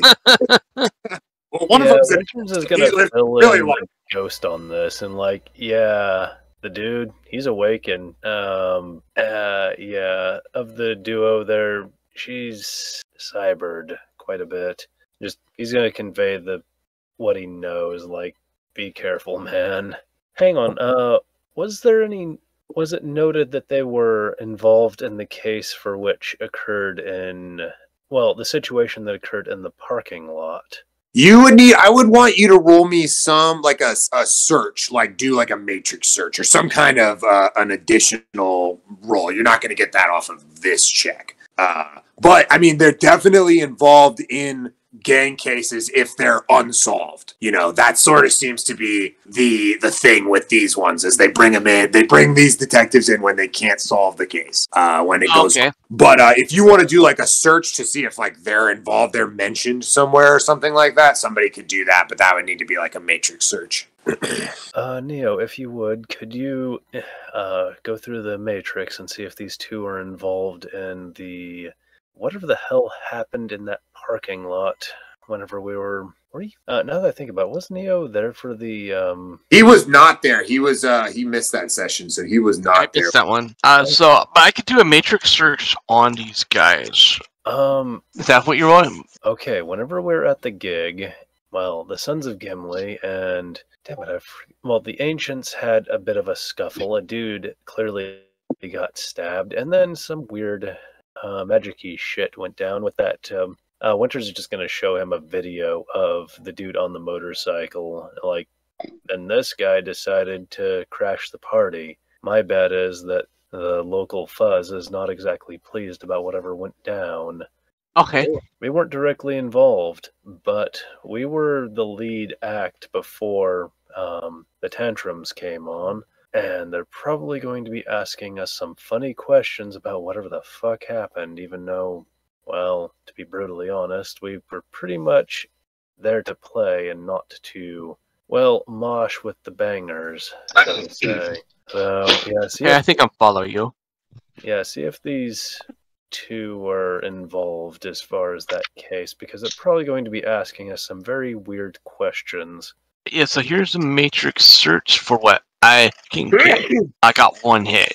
Okay, off one hit, you come up with this image. You're rolling like me.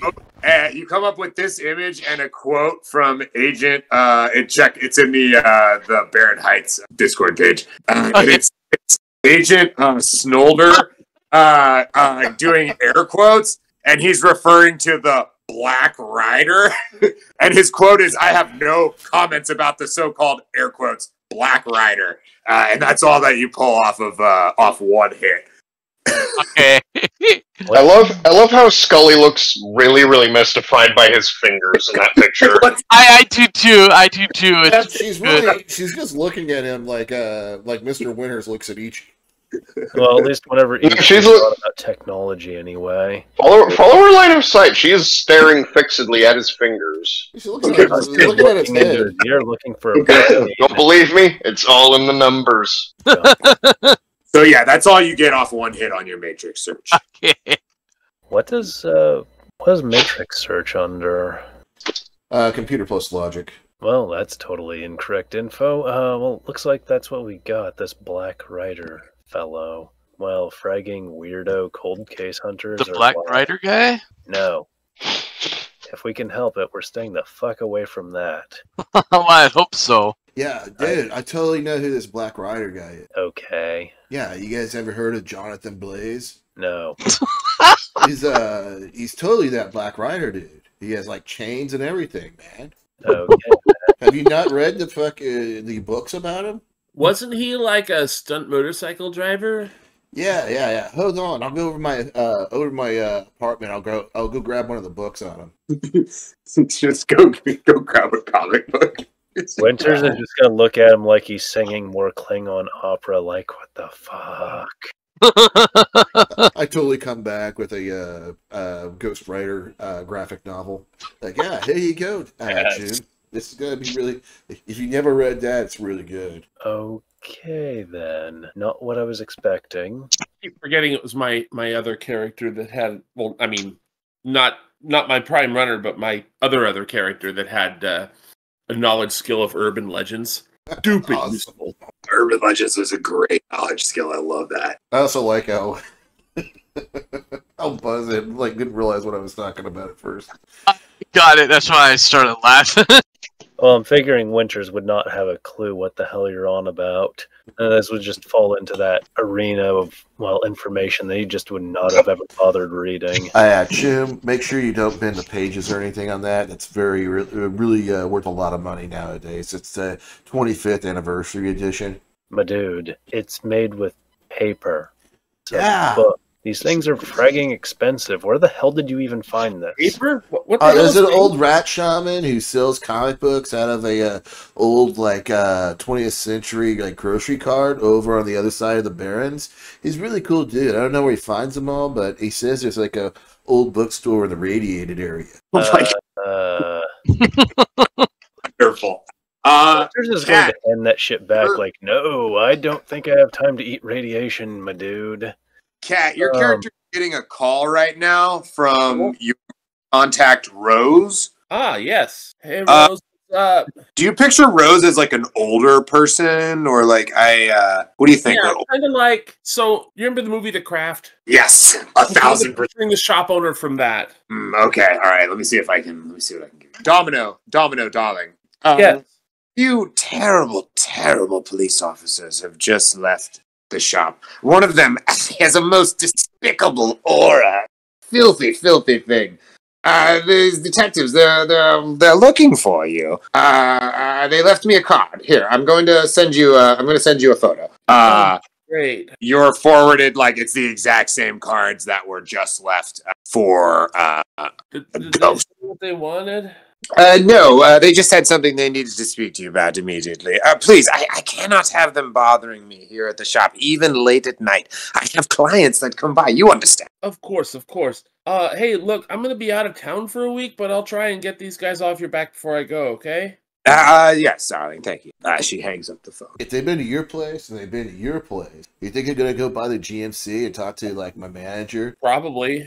Well, I could totally get them that that workout video. Maybe we can go down there and maybe meet them there. Oh, God. What the hell do these fuckers want? I don't know, but they're probably going to show up to GMC. Well, if they're as persistent as, the game B whenever I was still in it, might as well just see if we can meet them there, I guess. I doubt they're going to make it to my place of work. Are we taking the van down there, or are we going incognito? Was I supposed to give you a list of contacts, and I think I forgot to do it. No worries. Yeah, same. No worries. You guys can get those to me whenever. It's not a big deal. Okay, I just remembered something about seeing that, and then I just spaced it. So the plan is you want to go to the GNC because you think that's where they're going to show up eventually, and stake out your place of work. Ichi, that's the plan. As of right now, is that what's happening? I thought I was just going to give them a workout video. Yeah. Oh, excuse me. In order to give them their workout video. Yeah, they're obviously following us on the van. They're obviously interested in some really good workout stuff. They're following me that much and really trying to track us. Or it's they want a free CD of the band. Either way, we get it's good promotion, dude. Or Choom. Not dude, it's getting Choom. Oh, God. Man, they sound like total gonks to me, but yeah, we could totally go and meet them down there. And if you guys don't think they're on the level and don't really want a free CD of the band, we could totally stake out the place and make sure they're legit first. What is this CD of which you speak? CD? I don't know about CDs. You with your archaic technology. I know, I'm trying to be a neo-primitive, so everything I think is high-tech is 20th century. I love it. Hey, Ghost, do you happen to have a burner comm? We have their contact creds, right? Yeah, you guys have gotten 2 sets of the same business cards with phone numbers on them. Hey, Ghost, send them a text to meet, preferably somewhere in the open that is out in the Barrens, so if anything does go down, we have some courtyard out away from these. The burned out limo? No, I'm thinking a bit further away from home. Oh, yeah, good call. The name of the game ultimately is to, have things under control. As soon as you send the text, Choom, just nuke that comm, pretty much just hand it to Ichi and let him play it like a maraca. Because ultimately, I figure that if we tell them where to be, and, short of it is, if we send them a message, meet here, inquiring about, what was the reoccurring inquiry. Now that I think They just said that they wanted to talk to the characters. That's all. I'm just curious. Are they known for saying the facts are out there? They might have a few. They might have a few catchphrases that are eerily similar to some from a certain television show. But we'll just have to see. I mean, it could all be a coincidence. I guess. Probably just send them a when and where via text on a burner comm with, well, we'll answer your questions. And have some refreshments. No, I'm not sure how on the level these guys are. I haven't crossed paths with them in the past. They're cops. There That are means a lot they're of- bastards. It means they're not on the level. Who knows? I've seen good cops. That's the part that scares me. All When's the cops are funeral? bastards. Well, the notion is we Best need to get officer I ever met was Officer Down. Well, that's because you were chasing him with an AK, but I digress. Good. Good. Yeah, you're probably not going to want to start with that one, to be fair. If we're gonna meet up with them, let's meet up with them on the sly. I don't think we should just go and be like, "Hey, pops, let's go and meet us over at the local taco They temple." already know our number, mate. They know where we work. Yeah, but it's the Barons, and the cops don't really come down here. It's kind of weird that they're even here, true. Yeah, which means that something fairly high profile is going on. Wait, notice they haven't come to the apartment Part of yet. it. Notice they haven't come to the apartment yet because it's in the Barrens. Yeah. Cops don't come down here. That's why old Eddie over here, our good Chim, can do all his biz down here. Hell yeah. I got a running nose, so I can't really do Ichi's accent or Hesher accent very well. No worries. I'm coming off of a cold, so I could do Eddie's completely skezzed out of his mind voice pretty good. So yeah, I think we should try to catch them on the sly so they don't actually know know what's going on. I mean, as Sun Tzu once said, never fight your enemies on your own terms or on their own terms. That's why I'm recommending that we tell them to meet us somewhere. So if it does become a shit show, we have more options, such as run away, or shoot the problem until it is a fine mist, or some other variation in between if the need arises. Yeah, that's like what I was saying. Like when we go to the GNC and set up something over there. Isn't the GNC in town? It's here in the Barrens, Jim. Hey, I don't have a car. There's a GNC in the Barrens? I assumed you commuted somewhere. How am I commuting? I'm kicked off. I don't know, you fucking I kicked run off with the your bus. fucking I thought that No, there ain't no health food place there. You're lucky if you're able to get water that isn't brown. Yeah, in the Barrens? I don't think there's a GNC. I think Yeah, you gotta no run, shot.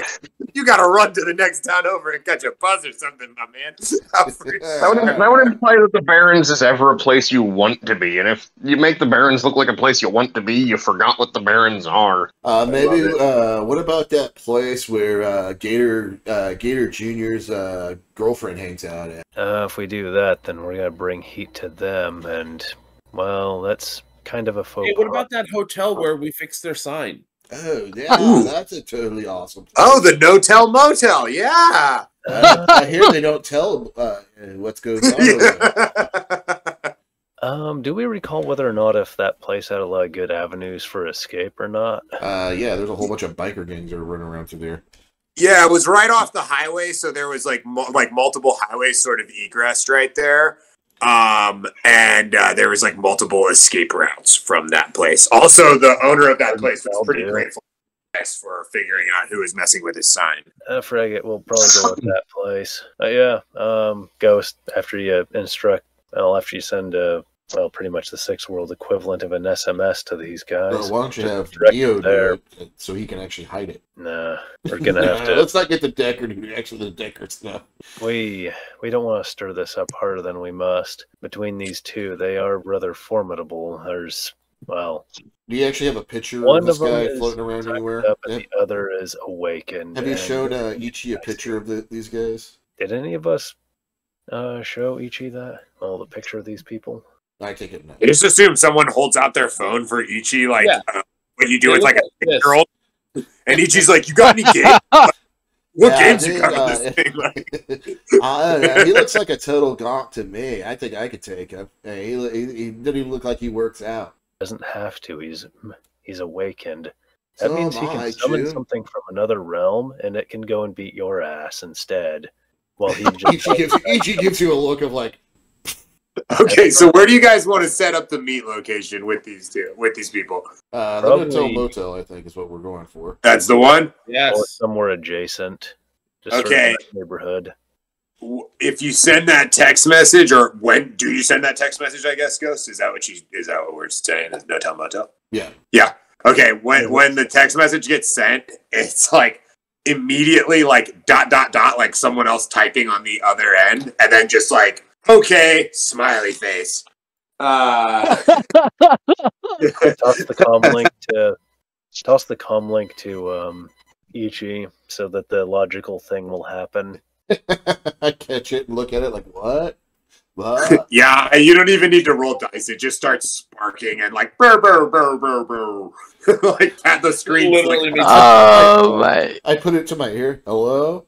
Anybody there, Jim? Ichi, the magic smoke came out. You already killed it. I don't know why people use these things. They never work. I toss What it. time is it tonight? Oh gods, if you touch whatever her name is, just even pat her on the head, she'll fragging explode. Are we meeting tonight?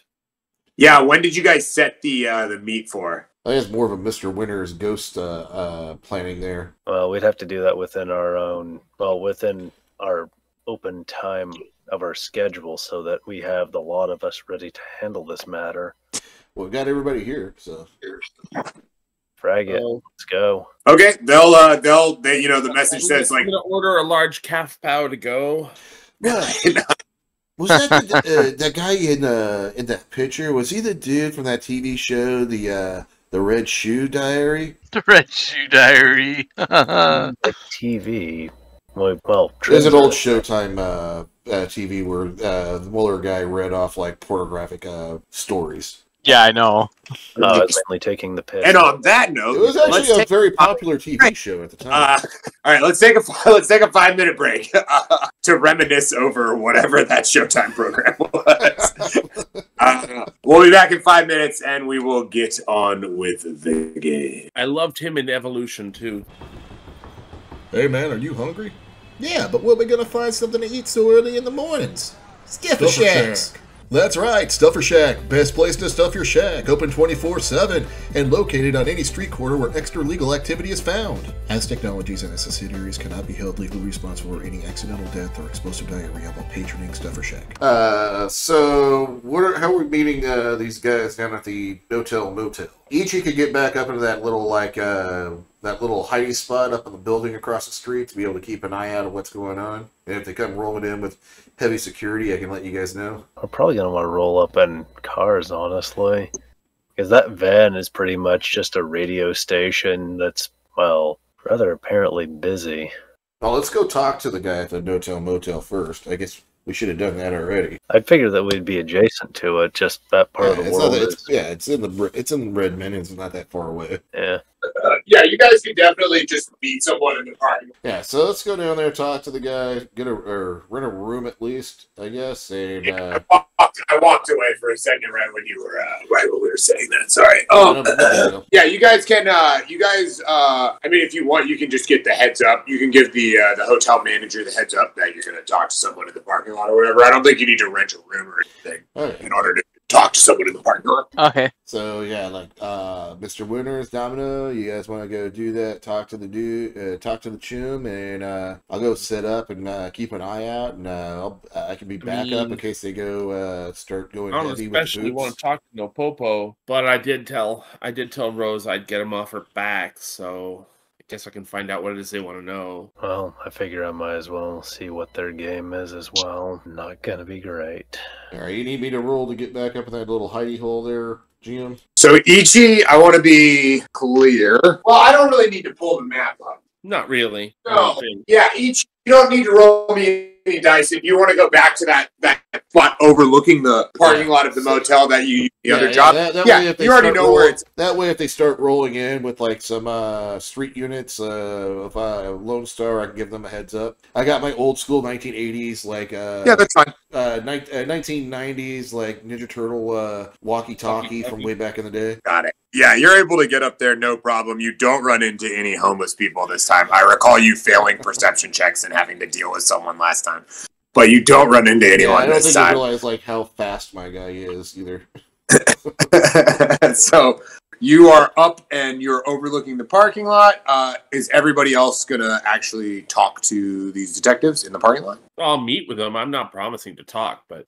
Fair. Meet with them in the parking lot then? I guess if that's what we could do. So, I don't know exactly how long you guys said, but at the time you guys indicated. Ichi, you see it first. It's a single black Ford AmeriCar. Yeah, Chims, it looks like we got some fuzz coming in right now. They're like rolling in a old black car that totally looks like old Monte Carlo. Or no, Crown Vic, not a Monte Carlo. Sorry, Crown Vic style black car. Yeah, it looks like they're here. Do I need to give you a perception check to see if there's anybody else rolling around?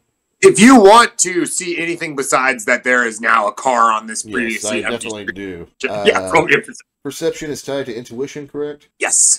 So 6 dice. Come on, hits. 3 hits. You see, maybe 10 seconds after the first Ford AmeriCar rounds the corner, you see a second black Ford AmeriCar, but this one parks kind of at the end of the block while the first one continues into the parking lot. Yeah, Chims, it looks like they have a second car for backup. It looks like there's a whole bunch of, like, I don't know how many pigs are in there because they have, like, tinted windows and stuff, but it's at least another car full. At least a car full of gonks, I would say. That there's a whole sounder. The whole sounder? Like the old soccer team? Like those guys kind of suck. Sounder of pigs, didn't you know? Didn't know that one, no. So this black Ford AmeriCar pulls into the parking lot. How are you guys like arrayed? Are you all like standing outside of the car that you came in? Like, how did you guys show up here? I'm hiding. If I need a real sneak. I know you're hiding. Sorry, I'm talking to everyone else. Sorry.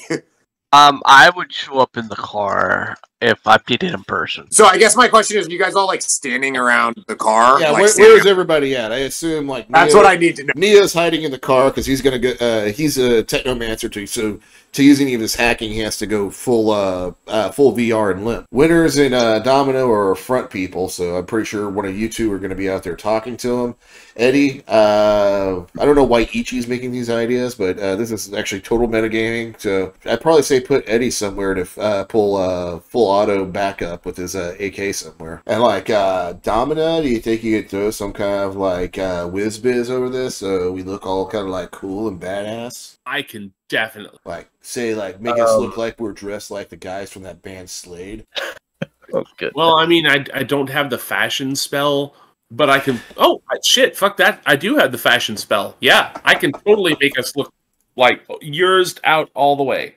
Let's eat you the fuck out of this, Chew. And Eddie, where you at? Somewhere inconspicuous. So behind a bush? There are no bushes. There's like vending machines and stuff that you could hide behind, or you could be standing by, or whatever. I guess. Yeah, sure. Guess we'll stand by there. Sure, you're the standby guy.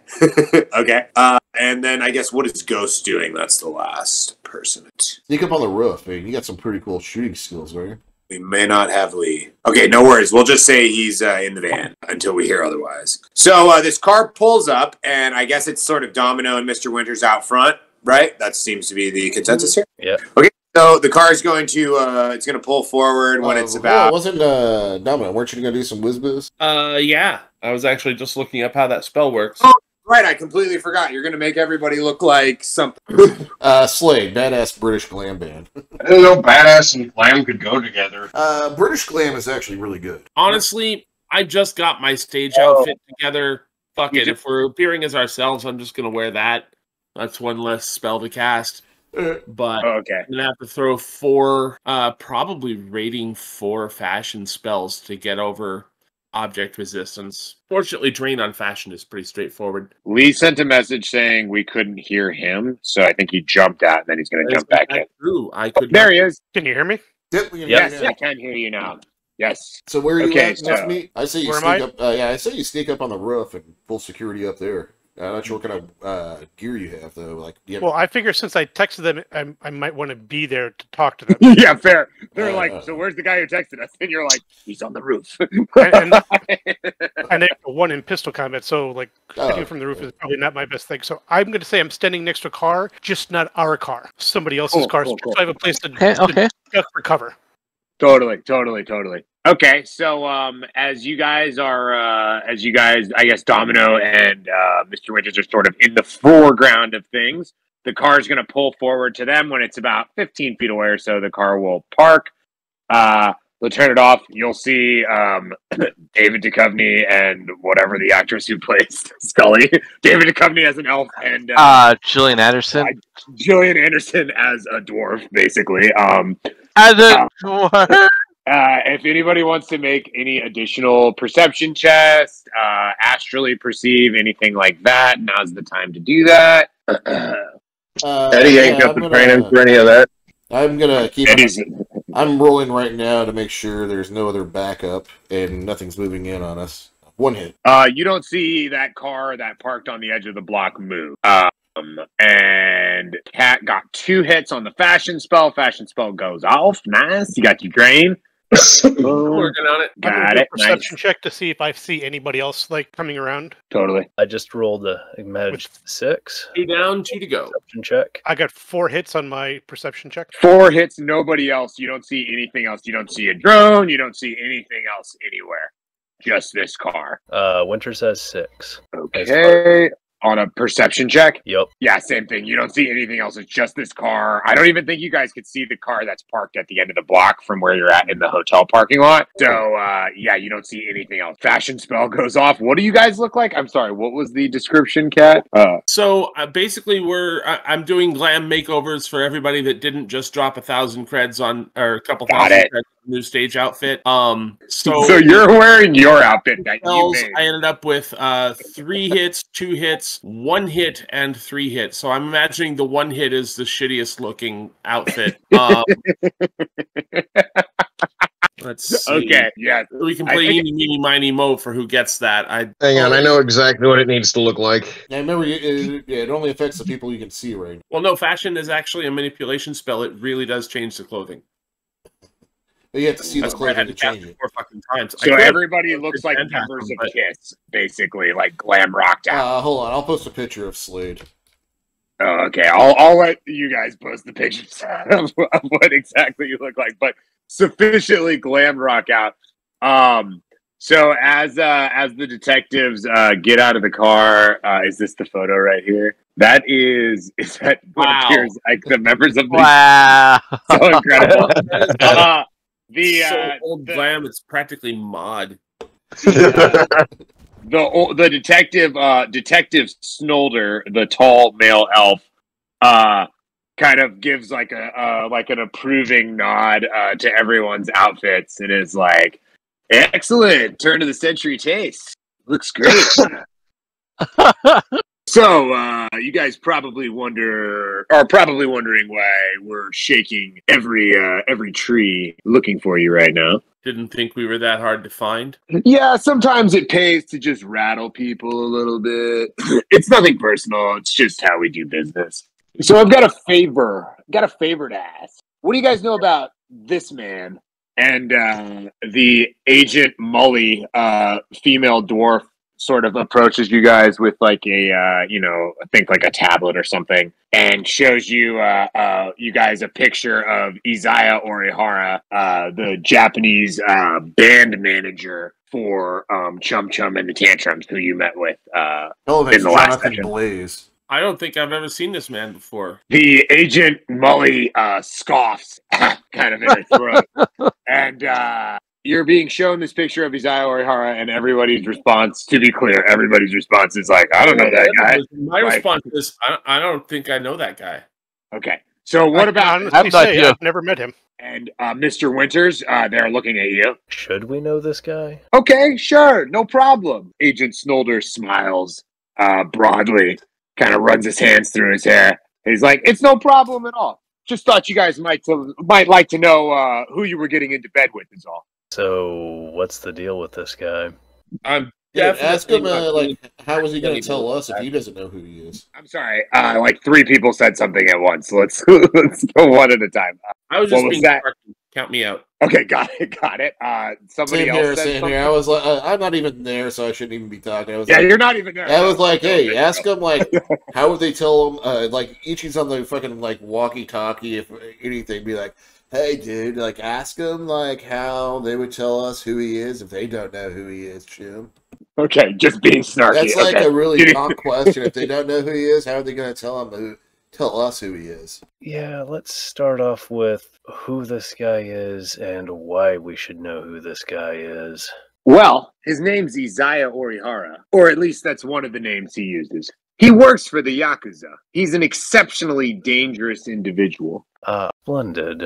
Anybody who was doing business with Izaya Orihara would be crossing paths with Agent Mully and myself. So, anybody who might be in a position to do that, Agent Mully and I just wanted to make sure they would understand the predicament we as law enforcement officers would be in that situation. Good to know. This guy is using intimidation. But intimidation is like physical, so I almost feel like I don't know if it's appropriate. I do want to. Okay, so Ones, I have a question for you. If if I roll to intimidate, and I'm just rolling to verbally intimidate the characters, and they don't beat me in whatever that roll is. What is the result if I'm not trying to like physically intimidate them? Like what actually happens? That would be more of a role play incident. Like, hey, you are Okay, let them know that you have been intimidated, and let them role play how they feel their character would react to that. Like, Ichi would probably think it would be funny. Like, whoa, Chib, you're gonna flex on me? Wow, what? That's totally fucking weird. So I would have to. I mean, my gut level unintimidated reaction is, so you who work for Lone Star and are therefore a dangerous man from a dangerous organization are warning us away from this guy because he's a dangerous man from a dangerous organization? That's rich. I know, right? Okay, so he's here we go. So the way it works is that if you use intimidation as a charisma-based skill, it's basically I'm going to make a intimidation plus charisma test against your guys' charisma plus willpower. So we're gonna roll this up here. Of course, let me get into also in a different situation. Like if somebody's trying to brainiac intimidate Ichi, he would probably be like, "Oh, whoa, oh, I didn't know. Whoa, oh, yeah, wow, yeah, I totally fucked up." So yeah, so it all depends upon what kind of intimidation you're doing and how the character might respond to it. But characters or players should also keep in mind the success, the net hits, and the threshold of success that they have. Yes. Yeah, so he's basically trying to flex on you guys with sort of the long arm of the law. Like, you're going to want to be on my side if this goes down, kind of a thing. That's sort of the flex right now. And he's rolling. He's got a charisma. So he gets 6 hits. He is thoroughly intimidating. Lord. Very intimidating. Charisma plus. Oh, you guys are willpower. rolling pretty good, too, but he rolled really good. Charisma plus willpower, right? Charisma plus willpower, yeah. So that's composure then, I guess. That's composure test. Yeah. It's a composure test. It's basically to like not be like, oh shit. Like you basically feel like all the buddy. Yeah. So like you guys, I got that. 4. Yeah, it's the feeling your heart falls into your stomach. You know, that's kind of the feeling as he flexes on you here. Yeah, that's kind of full of shit. Only have 6 to work with. Oh, no. Yeah. Oh no. Yeah, you know, as a former someone who worked adjacent to law enforcement, you know how serious the potential repercussions are of being on the wrong side of some detectives like this. So I'm going to ask you guys one more time to be clear for the record. Nobody here knows anything about Mr. Izaya Orihara. I have no idea. I don't know much about him. I've seen a guy kind of looks like that, but he's the manager for Chum Chum and the Tantrums. I mean, that doesn't sound like a Yakuza guy to me. He smiles broadly at you. I see someone here gets where I'm coming from. Yeah, it doesn't really seem like a thing that a Yakuza guy would do, would be to manage a successful rock band, does it? Exactly. But which is why I don't think I've met the guy you're looking for. Well, if you were to meet this guy that I'm looking for, I would advise you to be very, very careful in dealing with him and to know that he's a very slippery customer. He's involved in a lot of cold cases that I've been working on for some time now. Him and this mysterious individual who keeps showing up places on a black bike. Cases go back almost 10 years. So there's a lot of pressure for me and my partner to solve it. It all seems to tie back to this guy, Isaiah Orihara, and this Black Rider. But haven't been able to make heads or tails of it. I don't know nothing about him, but I seen that black bike dude. He showed up after our gig at the Shadow Luck Club. That's so funny, because that's exactly what Agent Mully and I wanted to talk to you about. You see, you guys ended up on some drone footage. It looks like you were loading all your equipment, or should I say this one very large troll seemed to be carrying everyone's equipment at once into this weird van. And did you the van kind of where he like dropped it? That was the funniest thing. Agent Mully like laughs out loud when you say that, and she's like, "Yeah, we all watched that back at the office a couple of times." Fumbles here is kind of a legend in our department right now. That's one thing, and not the other 5 times I carried everything. No, that's the only one they saw. That's the only one they saw. Fumbles. Fumbles. Yeah, Fumbles. I don't see Mr. Fumbles, but if he's ever around, she said, let him know that I'd love to get his autograph. The guys at the station would freak out. So anyway, Mr. Back to business. Agent Smolder smiles broadly. If you guys don't know anything about Isaiah Orihara, then I'm thinking you know even less about this guy. And Agent Mully, excuse me, wow, slip of the tongue, indicates an image of the Black Rider captured from that night, presumably from the news drone footage. I would say that there is literally nothing I know about that guy that isn't in that picture. Yes, Agent Mully and Agent Smolder exchange sort of a long look between the two of them. Agent Smolder looks back to you guys after a moment, and he says, "Listen, I've heard you guys were recently signed to go on a little tour with Chum Chum and the Tantrums. That true?" You already heard it. Yeah, I mean, I've kind of got my ear to the ground with these things. Big fan of indie rock and indie music in general.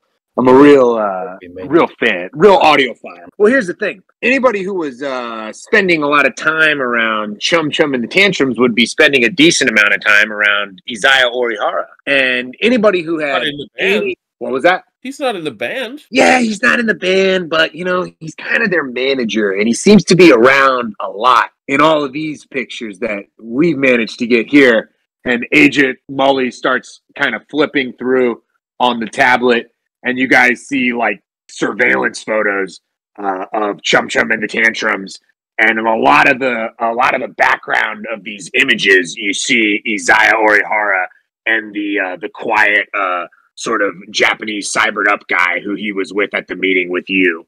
They're sort of in the background of a lot of these photos, and he just seems to spend a lot of time around them. So anybody who's spending time around them is, whether they want to or not, going to be spending some time around Mr. Isaiah Orihara. And for myself and Agent Mully, any information about anything at all that Mr. Isaiah Orihara is doing could be very useful for us. And in turn, he smiles even more broadly.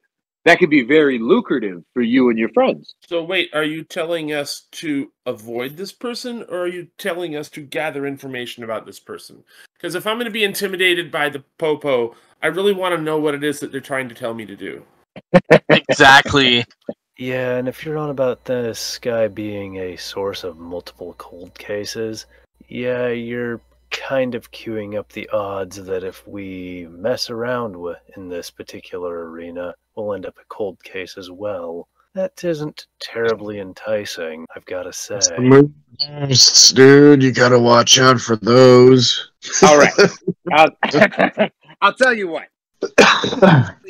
Agent Mully and I will scratch your guys' back in this regard if you scratch ours. We've got a little job that we can't take care of officially. He puts up the air quotes, you know, from that picture I showed before. Agent Mully, that's the photo right there. Agent Mully's looking at it as he puts up the air quotes. We can't take care of this thing ourselves officially. But if you guys were able to take care of it for us, we could pass on some very useful information to you about Isaiah Orihara. Some information that people working closely with him might find extremely valuable. Yeah. Working with all I'm cops, hearing is we're going Mr. to end up as a Solder, I don't know if I can speak for the rest of my team, but I'm an orc, and I do not work for the police. Good job. Yeah, Good job. but Plus I'm one hearing, edge. yeah, but I'm hearing, hey, try this idea. I swear you won't become a cold case. My dude. Really? We really gonna trust the feds, yo? Yeah, sounds like we ought to back off from all of this before it manages to set us on fire. If you are bending my arm behind my back and saying, do this or I'm dragging you off right now, that's one thing. But if you're asking me if I want to do this thing, the answer is no. Hey, listen, Agent Mully and I aren't in the business of coercing anybody into doing anything. Great. We're just asking questions Nice to here. meet you. The little like Ghostbuster walkie-talkie from the 80s that are in Mr. Winters' pocket and just goes, Mama Ichi never raised no snitch. Okay, well, Hell yeah. that's that. We'll be seeing you guys around. Have a great rest of your night. Unexplained existential dilemma. I can't wait for your next show. Not if we see you first, Chew. He and Agent Mully hop back in their car, and they pull out of the parking lot. The backup car that you see Ichi follows them as they leave. Domino, I really don't want to ruin your fun or all the effort you put in, but I think we ought to go a different direction if we're going to do this band thing. Getting in bed with the yaks is not great. And considering that the dumb busters over there are hey, try this thing, it's a great idea. We swear you won't become a cold case for this dumb idea we got. Yeah, it looks like a lot of weird shit's going down, and it's gonna get bad. Winters is just kind of irritated, As I get down there, I'm whoa, they had a total backup car, too. Yeah, they were going to have some quantity of assistance at their back one way or the other. But yeah, good call, Domino. Don't mess with any cops, especially. When was the last time you ever heard of a trog rock band actually making it big while working with the pigs? Yeah, that's not going to happen. I mean, in all fairness, I've never heard of a trog rock band making it big while working with the Yaks either, but I don't see myself as working with the Yaks. No, I see myself as doing a gig here. Crime Time actually had really good connections with both the Russian Mafia and the Yakuza. They actually sung songs about it. Yeah, still, getting involved with the Yaks with a pair like this we can get implicated, and if this guy goes... I think it's more dangerous to get in bed with Lone Star. You see what they did to old lady Drennan the other day? Man. Oh, I am not vouching for Lone Star. I am saying that if we fuck around and Lone Star gets us caught up in the same sites as this fella, we don't fuck around. We go down, we do our gig, we walk away. Yeah, we're going to have to make sure that is very, very clear. But we're going to have to do so rather cordially due to the whole matter of, being even tangentially involved with the Yaks. But ultimately, I think we're going to have to go a different direction. It's a lot of effort that's been kicked in the guts, honestly. I honestly think it's kind of cool. Yeah, I'm not terribly enthused to... Okay, in my day, I didn't tell people, hey, there's this dangerous dude you should go and play with, while trying to pull some hat trick like that. I was forward about it. But damn. Yeah, and also, I don't think that Lone Star even has a contract in Portland. I think they're just a local Seattle UCAS crew. Ain't the elves got like their own police or something? Yeah.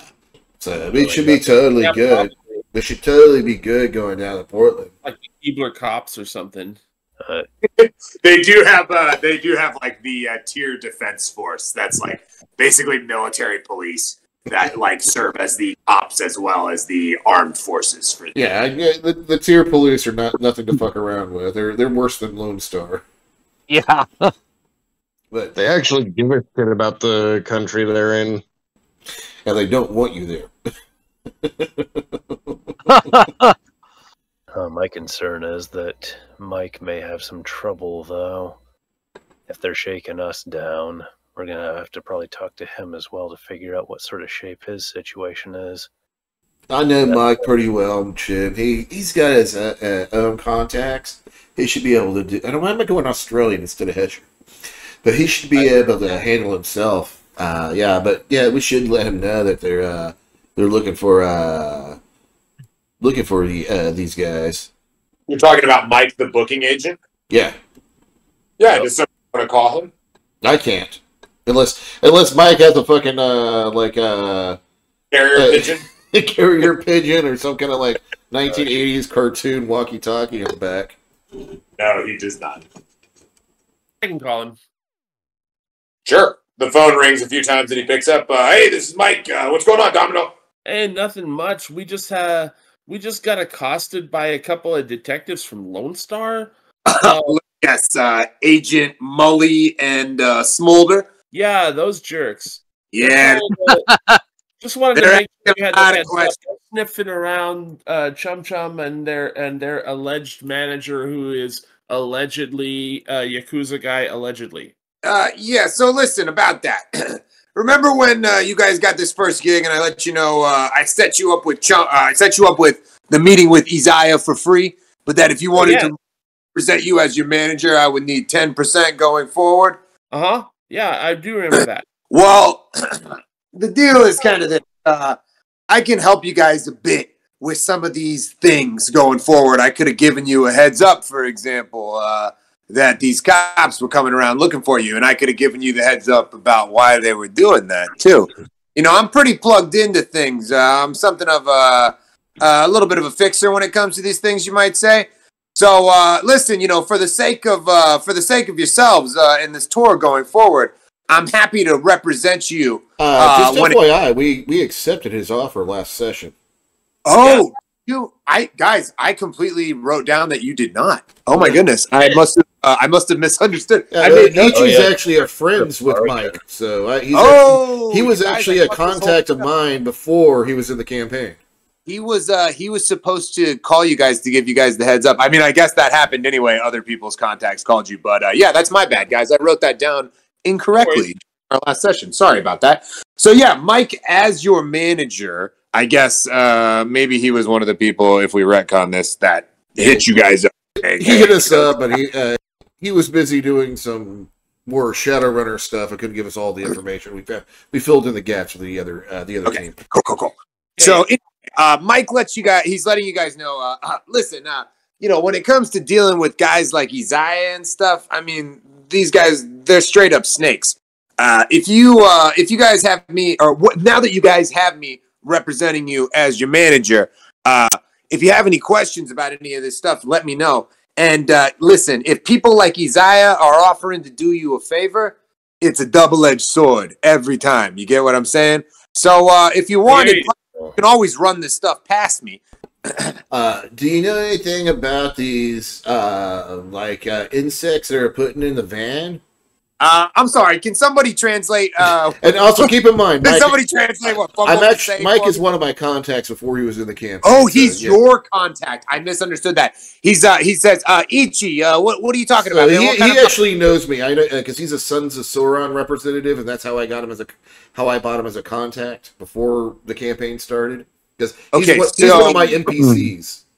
Okay, got it. Mike, for what he is on about is a matter that the van for which we have acquired has bugs, as in tracking devices. Who helped you guys acquire this van? I'll give you one guess, mate. A previous matter of consideration. All right, here's the deal. You guys, he kind of chuckles to himself. He's like, okay, you guys need to get a bug scanner and run over that entire van, okay? Because I guarantee you there's at least a few of the things on there. Found 3 so far. 3 so far? yeah, that sounds like Isaiah. He's very careful. Did you get any information about the bugs? Just that they're GPS, effectively. They were made by that one company that printed, Cyberpunk Red back in the day. Telestrian. Yeah, that was it. Interesting. Telestrian's making a lot of moves right now in the local music scene. They're doing a lot of talks with Horizon to bring some exclusive tier bands up here to Seattle. Interesting that Isaiah might be talking to them. He kind of pauses reflectively for a minute. So, did you guys agree to do this tour? It sounds like that's a yes, right? Yeah. Okay, who set you up with the sins? I know you guys don't have sins. One guess. First guess, mate. He sighs again, loudly. Yeah, I do have a sin, but I don't mind having an extra, man. All right. Listen, before you guys head out, maybe you guys bring those over here. You let me have somebody take a look at those. I'm figuring that these things are probably just as bugged as the van. Yeah, that's what I'm thinking too, partner. What did you guys do for Isaiah exactly? I know he needed you to do something for him. Without going into too many details, hit me with the if we're heading by anyway, would it be safer to discuss this at the bar? Yeah, we're probably better off in meat space. You guys are on that's right. We're on the phone. Sure. Yeah, come by the bar. The bar is safe. Yeah, he invites you guys over to the Shadow Luck Club to continue the conversation. IRL. You guys show up. It's late at night. The bar's basically empty. He just gestures you over to the corner, and he's kind of doing the banks. He's doing the books and stuff for the night, cleaning glasses, etc., doing his side work. Any coffee? Yeah, I got you covered on the soy calf. So listen, guys, give me the broad strokes. What exactly did you do for Isaiah? Okay. Or what exactly? What did you do for Isaiah? Okay. Short, very cursed box, wooden, or at least in appearance. It said something along the lines of "do not open" or to be cautious of it. It was in very, very old spectral, and the objective was to take it from point A to point B. We got the van as part of the dealing, i.e. the source of the bugs, and part of the transaction were these sins. I left mine in the van after the realization that the thing is riddled with, said tracking devices, consideration being that the sin would very well be a tracking device as well, in all likelihood. More than that would be a fair assumption. You hear a voice behind you guys at the bar, and as you turn around, you see a very old-looking elf. It's very unusual to see an elf that looks old. I think. Yeah, I thought it was. So this he's got a real look behind the eyes. I have a photograph. I'm gonna have to find it to share with you guys. But he's totally one of those immortal elves. Those motherfuckers. I was there 3,000 years ago. Worse than dragons, because at least dragons are as smart as they think they are. Immortal elves, not so much. Never. You hate elves in every iteration. You're always like this. No, this is me as ones, not as all ones, not me as Ichi. Okay, I don't think Ichi would Ichi has an intelligence of 1. Like, what does he know about immortal elves and grand dragons? Okay, here we go. So I want you to picture this guy dressed exactly this way. To be clear, he's dressed just like this photo that's being uploaded to Barren Heights right now. But he's an elf, and his hair is gray rather than sort of sandpapery. Whoa! Wow. Whoa! I love So I love this your guy- style, Chim. He nods at you and says, "Thank you very much." Now Mike behind the bar says, "Oh, Mr. Lo-Fi, I was just about to come get you." That's Mr. Lo-Fi?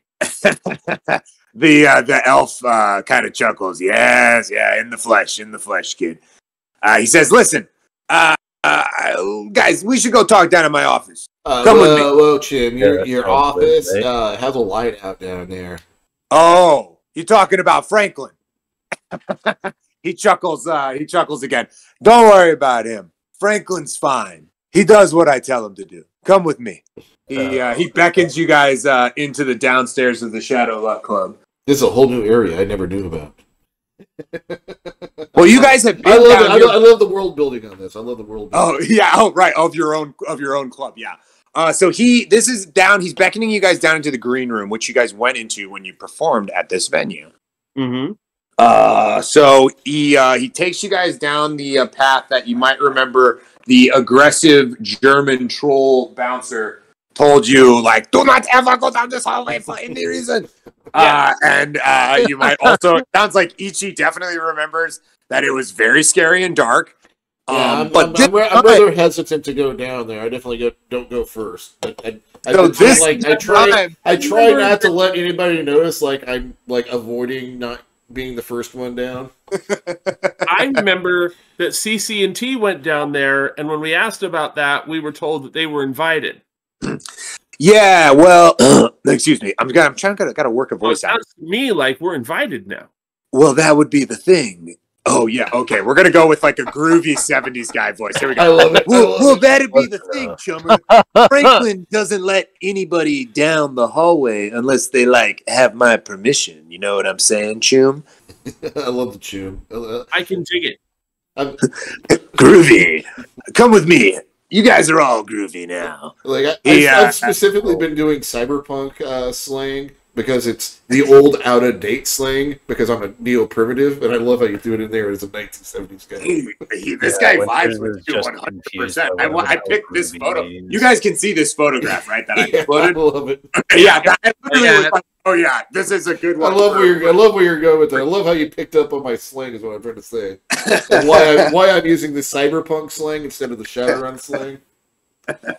So, guys, come on down. And now you guys all know now this hallway. You literally needed to take a composure test to walk down this hallway last time. The hallway is well and brightly lit.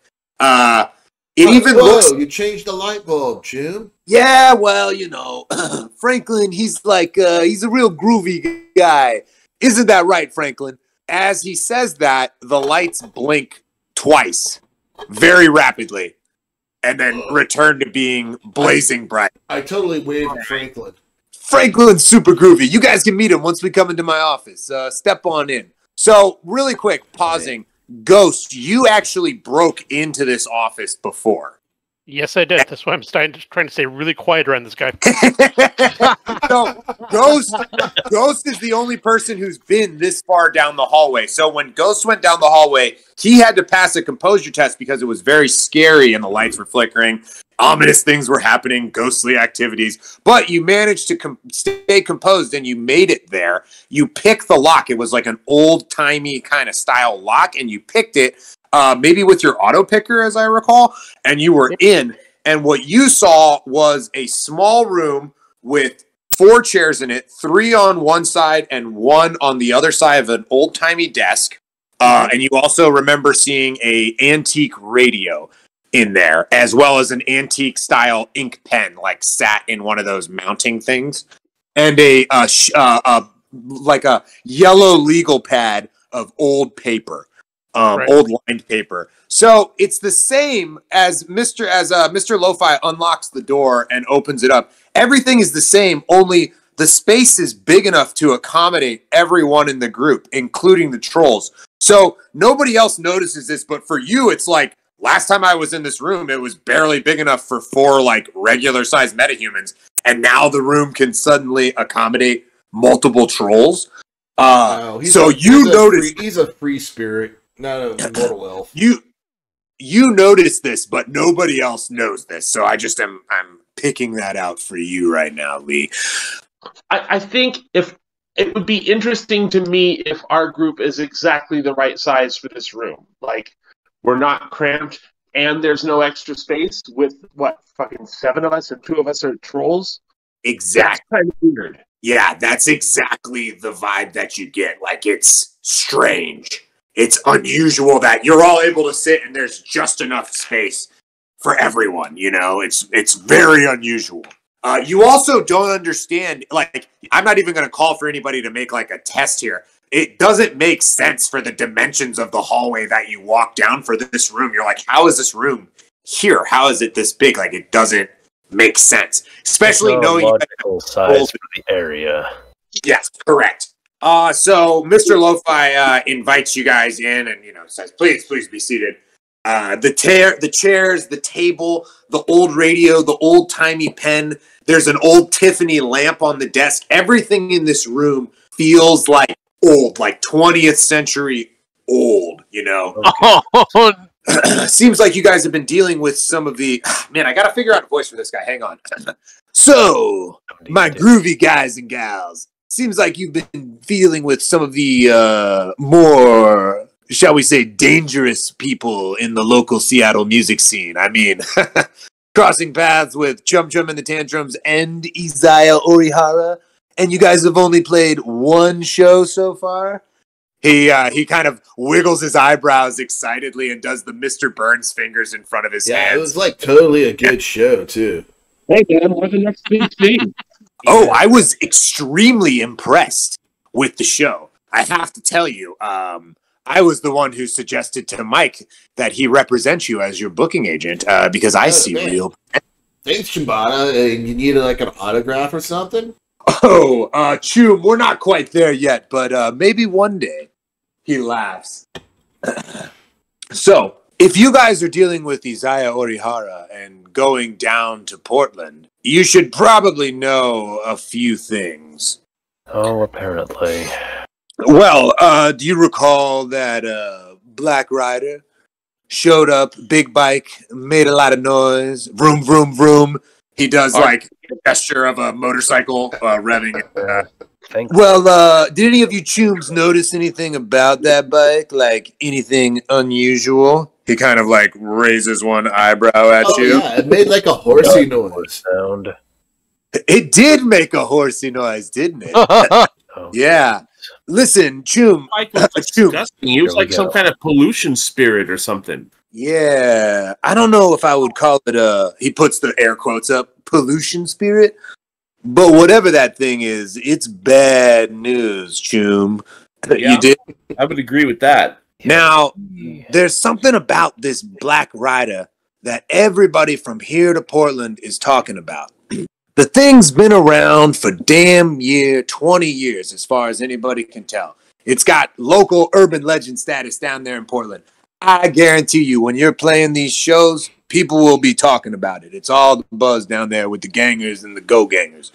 The thing about the Black Rider is it's never left Portland. It's never been up here before. So me and some of my friends got to thinking, why is it that the Portland legend, the Black Rider, is suddenly here in Seattle, running around in Everett? He looks at you with both of his eyes very wide. Mr. Winter said he had like really bad BO. Do we have like better deodorant here? I was being pedantic.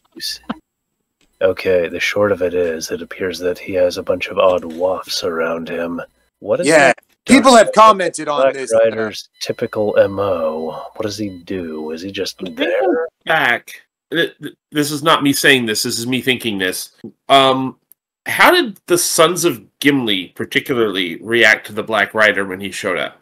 The Black Rider showed up and ran over members of the Ancients and the Sons of Gimli on the motorcycle, and then sped away and led both of the Go gangs in like a chase down the highway. Yeah, another character question. So it was both gangs? Both gangs were members of both gangs were killed by the Black Rider. Yes.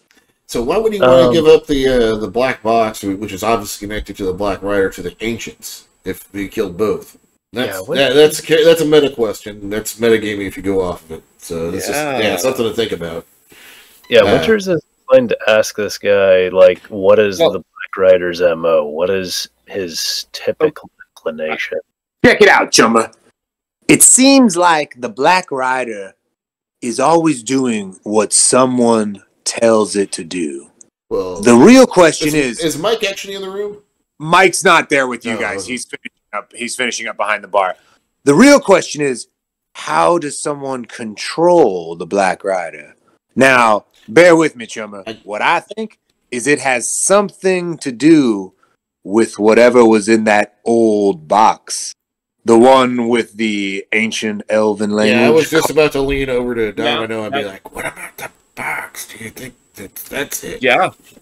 Well, something. Wait, with respect, Mr. Lo-Fi. Did we already tell him about the box? No. Yeah, we already told him. Already brought up whenever. Oh, did we? Okay, I missed that.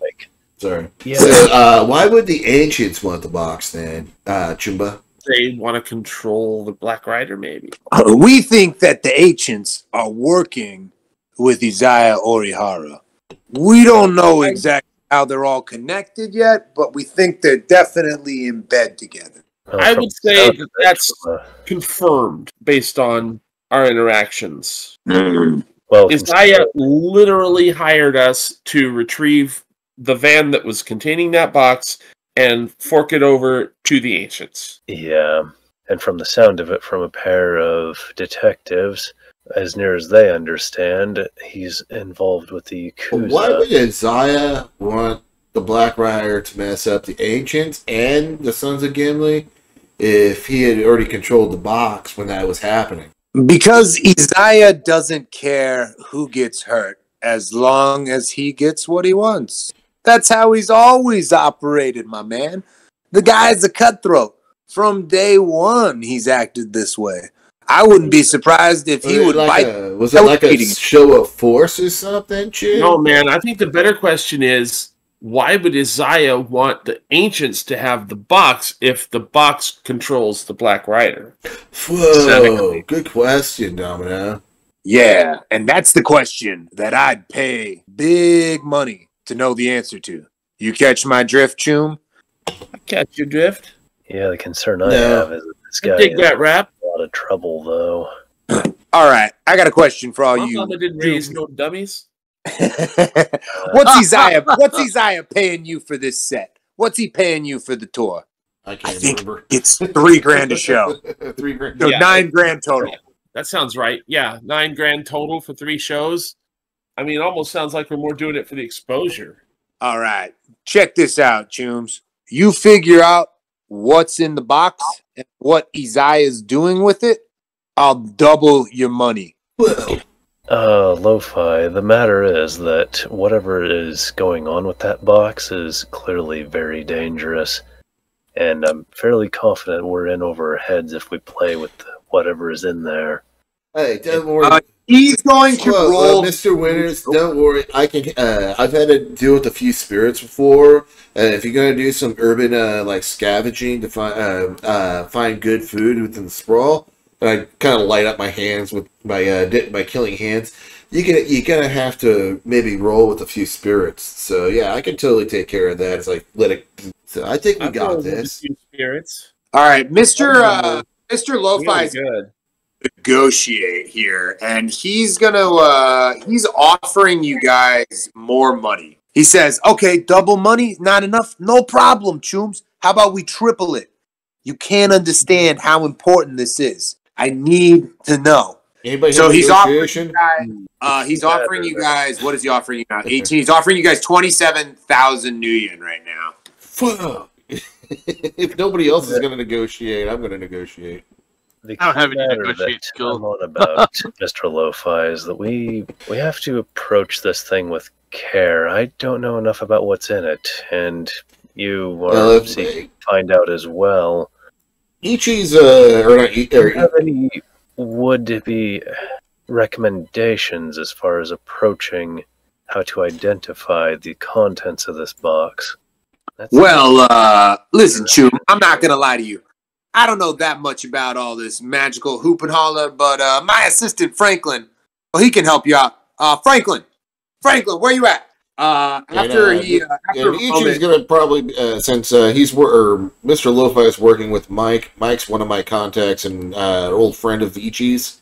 He's more willing to side with Mr. Lo-Fi than he is with Orihara. Pretty much on that same page. I don't know if Mike is as good a contact for me as for you, but he's on my page too. For all I do not want to get in bed with Lone Star, it's pretty clear that keeping working with Isaiah is nothing but trouble. And if we play around with that box wrong, and we don't know what to expect, we're ultimately flying blind and we can end up with all sorts of hell. Alright, I got 0 hits, but I'm like, Mr. Lo-Fi, you think you could throw in some, protein supplements into that pay? He smiles broad. He's like, I've got access to the best organic supplements money can buy, my man. You take care of this for me, I'll set up. Whoa. Thank you very much, Mr. Lo-Fi. Hang on, give me a second. He claps his hands a couple times. He says, Franklin, where you at, man? Come on. And after a moment, the Tiffany lamp in the room seems to go dull for a moment, and then inexplicably, this figure, minus the swords, pops up. It's an empty hoodie. From what you can see, it's filled out by a figure, but there's no one in it. And I want you guys to picture that where the pants kind of cut off, and the character's wearing tights there. Just picture that there's nothing there at all except for the sneakers.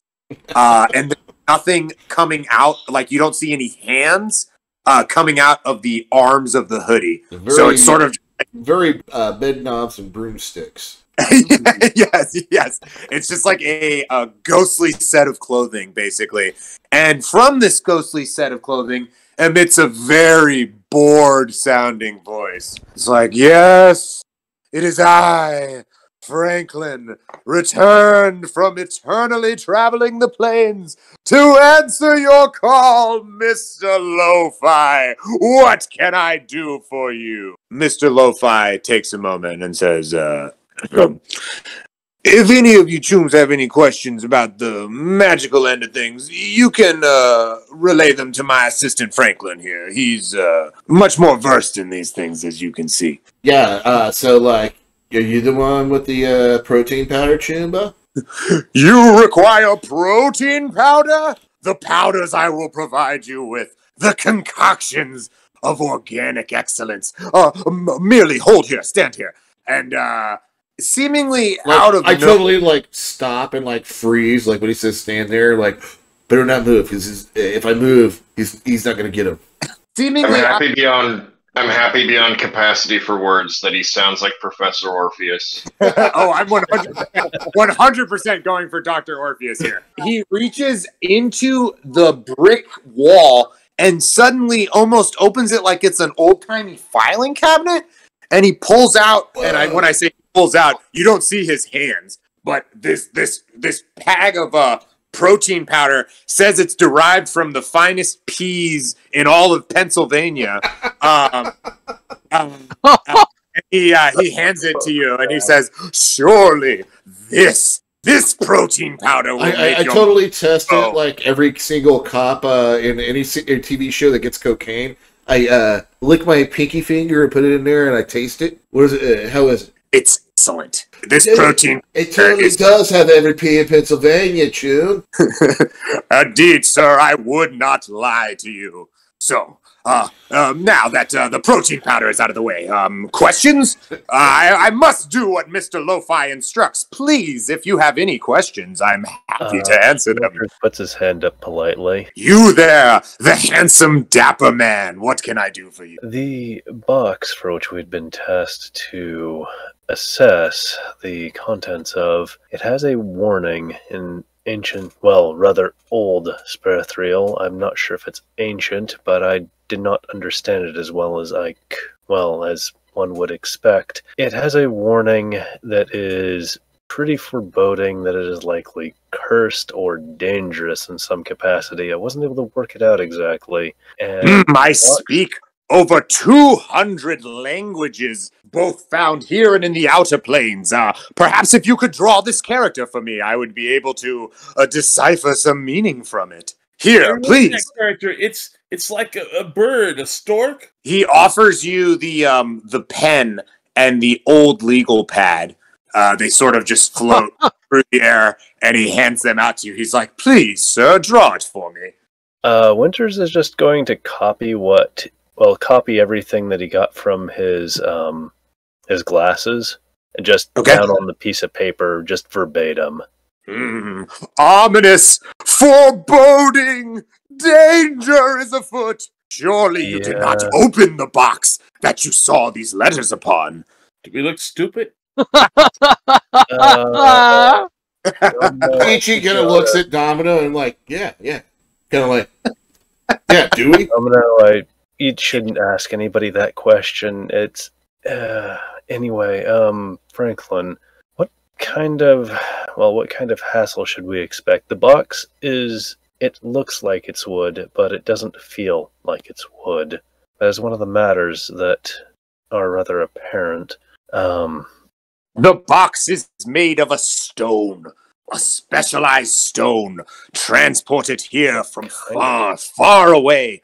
The island of Ireland, I believe. It has a name in the game. It's like something else, but I legit... Yeah, it's the other Turnanog. I could not remember that. I had it until I was about to say it. Exactly. He says, the stone is from the Isle of Tirnanog. Okay. The island of Eggnog. Got it. Okay, also known in the streets as Tier 2. Whatever this stone is. This stone is used to entrap and to ensorcel and to restrain powerful beings. Anything placed in this box would be controlled by he who held the box. They could command such a thing. Oh, yeah. This is like Bottle Demon, but you get to control the demon? Damn. Oh. That jives with it being connected with the Black Rider. The Black Rider is merely the form that this being takes when it walks upon the material plane. Oh, frag. We call that meat space, June. Forgive me, when it walks in the meat space. Oh, frag. We pretty much had that under control, and we were dumb enough to hand it over. Well, that explains that. Well, we were paid to hand it over, so it's all good. No bad time. It was okay. The Black Rider was along with us, and I instructed y'all, do not engage it if it is neutral or isn't being a bother. It wasn't being a bother. The Black Rider desires nothing more than to be reunited with that which lays within the box. Does this Black Rider Choom actually have a name? No name that I am aware of. No name that I hear across the endless metaplanes. I'm willing to bet it's Jonathan Blaze. Fellow has been around. If the Black Rider was reunited with the stuff in the box, would he be happy and fuck off, or would he try and take over the world? Or I cannot know, but Franklin seems actually to be a little puzzled by this. He's sort of considering for a moment. I believe that the Black Rider has been on our plane for a long, long time. I believe that the Black Rider would seek fairer pastures, as it were, if it were given the opportunity. Yeah, this is a very totally situation Information indeed. It's really like probably been around since before the Awakening. This is a meta question from myself. Like probably the ghost of was it Ghost Hollow, the Headless Rider, totally the Headless Horseman, and all that kind of stuff. Probably. I don't think Ichi would know any of that, so I can't ask that. But yeah, Winters doesn't even know what the fuck Ghost Rider is. The only reason I gave him knowledge of Sun Tzu is he's a martial art guy. Fair. So, like, where do we start looking? Do you know about that, Mr. Franklin? Well, I would assume that standing in the presence and near this Isaiah Orihara fellow would surely be a good place to start, but I defer to Mr. Lo-Fi in matters of the, he puts up the air quotes, a meat space, as you called it, sir. And he sort of you don't need to put the in there, it's just meat space, not the meat space. But totally understand that you don't know that, Chumbo. Like, you haven't been in Sprawl for too long, apparently. I will work on my manners. Please forgive me, Mr. I know, it's not manners. It's just normal, how people talk about stuff, you know. I am aghast that I have offended you. Please. Oh, no, Chum. I give him a fist bump. I put my hand up for a fist bump. Like, no, Chum, you haven't offended me. You're totally cool, bro. He's okay. You put your hand up for a fist bump. Yes. He obviously doesn't have hands, which is you feel something. You feel something. It's not a fist, but you feel something. Alright, Chimba. Not a fist, but he feels something. Alright, Chimba. Don't feel fucking bad. It's totally okay and cool. Thank you for forgiving me, sir. Truly, I would be beside myself. There's nothing to forget. You're a cool dude. Or cool chum. It's not like you're a gonk or anything like those Lone Star dudes or gonks. Yeah, we're total cocks. Well, cock talk aside, of course. He's sort of. I must be going if you don't have any more questions for me. Oh, Chim, don't let us hold you up. You're all good. Thank you for your assistance. Thank you. Mr. Lo-Fi, with your bidding, may I depart? The head, where the head should be in the hoodie, kind of turns to face Mr. Lo-Fi, who smiles and says, "Oh, no problem, Chummer, man. It's great seeing you, brother. Have a good one." After a moment... As he leaves, Ichi totally waves bye to him. Like, bye, Chum.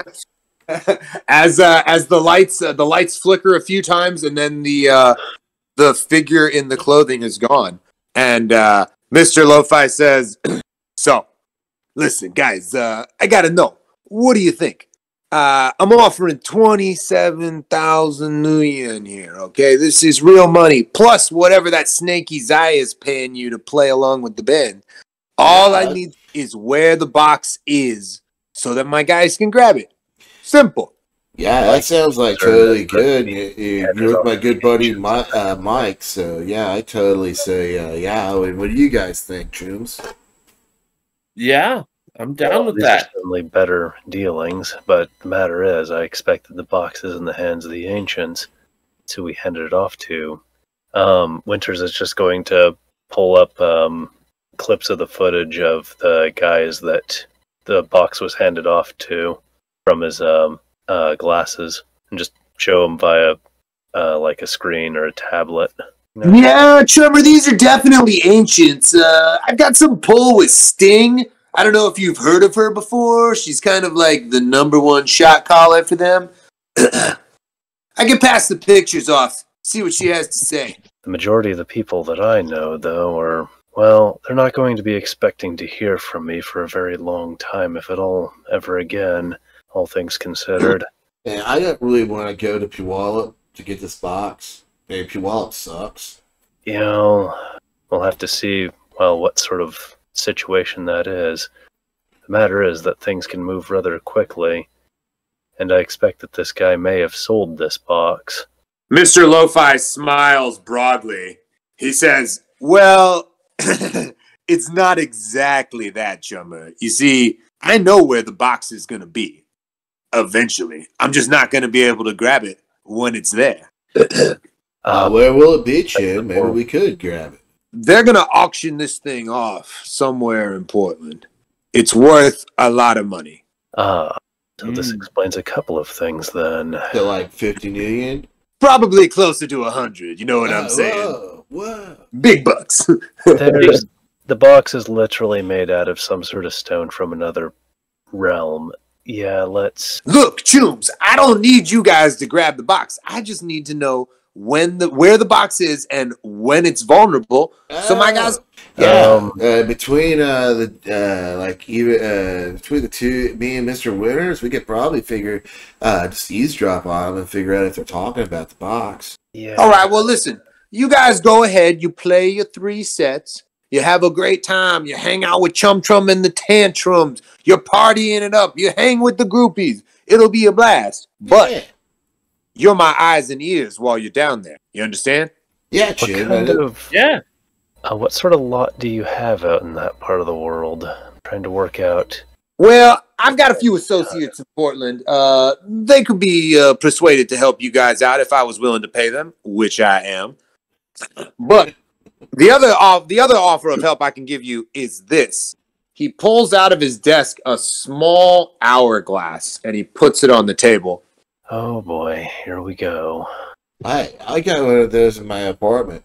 That is the only thing in your apartment that works. That's right. He's actually correct. For clarification, Mr. Lo-Fi, if he touches anything that's electronic, it instantly dies. Or let's hope the smoke. It is fast. Well, I'm not a big fan of modern electronics myself, so I can empathize with each. I totally do the finger guns. Rest assured, this is purely an ornamental piece. There's no technology involved here. Mr. Ichi, if you would, turn the hourglass over. I turn the hourglass over. As you turn the hourglass over and the glass and the fan begins to fall through, Franklin appears. Oh my! You have need of me? He looks about. He's like, I've been summoned? No, Chim. Mr. Lo-Fi told me to turn over the hourglass, and you just suddenly appeared. What's up? It's been a while. What have you been doing, Chim? This is quite a surprise. Mr. Lo-Fi, with your bidding, may I return to... And Mr. Lo-Fi says, Ichi, turn the hourglass back over. I turn the hourglass back over. Franklin disappears. Oh, fuck. Did I do that? I didn't mean to make him go, and that seems like really rude. It's okay, Chum. Don't sweat it. Franklin doesn't mind. I mean, sometimes he'll be a little surprised. I kind of give a look of where Franklin was with a little bit of a frowny face. I don't really trust that. Listen, you can ask Franklin questions for as long as there are sands in the hourglass. But once it runs out, he has to go.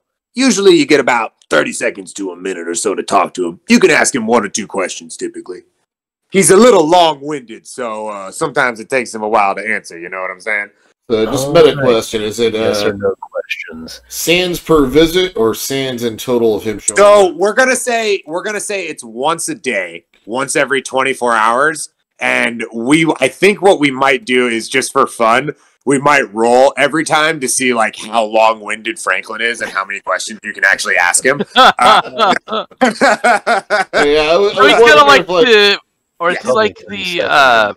The magic hourglass, crystal ball. You shake it up for a question. No, he's not like that. But Mr. Lo-Fi lets you know. He says, "Listen, Franklin's useful and all, but sometimes he has a tendency to scare the living heck out of people if they're not expecting to see him. So make sure you do this thing behind closed doors. Otherwise, people will think all kinds of things. You dig?" Yeah, that is I dig. Recommendation. All right. Well, listen. You'll have Franklin with you at all times. He's my eyes and ears, so anything you tell Franklin, you'll be telling to me. And it's a whole lot safer than talking on the telephone. Yeah, that's going to be far harder to hack. Now, as far as that stuff goes, I've got a few people in Portland. Once I let them know y'all will be heading that way, they'll want to meet up and talk to you, probably give you some more specific instructions. But, you guys you need to keep your eyes and ears peeled for where that box is. It's due to be auctioned off at the end of the tour. So we know it'll be around in the city before then, but we don't know exactly where. You dig?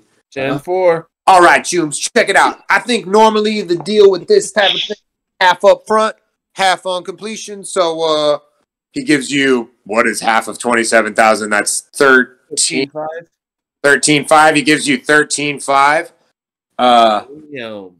And passes the hourglass over to you guys. Tells you take good care of the hourglass now. But if you break it, you have bought it, Choom. You dig?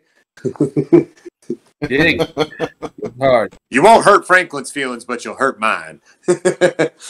All right. Well, I think you guys are about due to head out on your tour in 3 days. Yeah. Yeah. Oh, yeah. Groovy. Well, you guys can think of me as your fixer of sorts.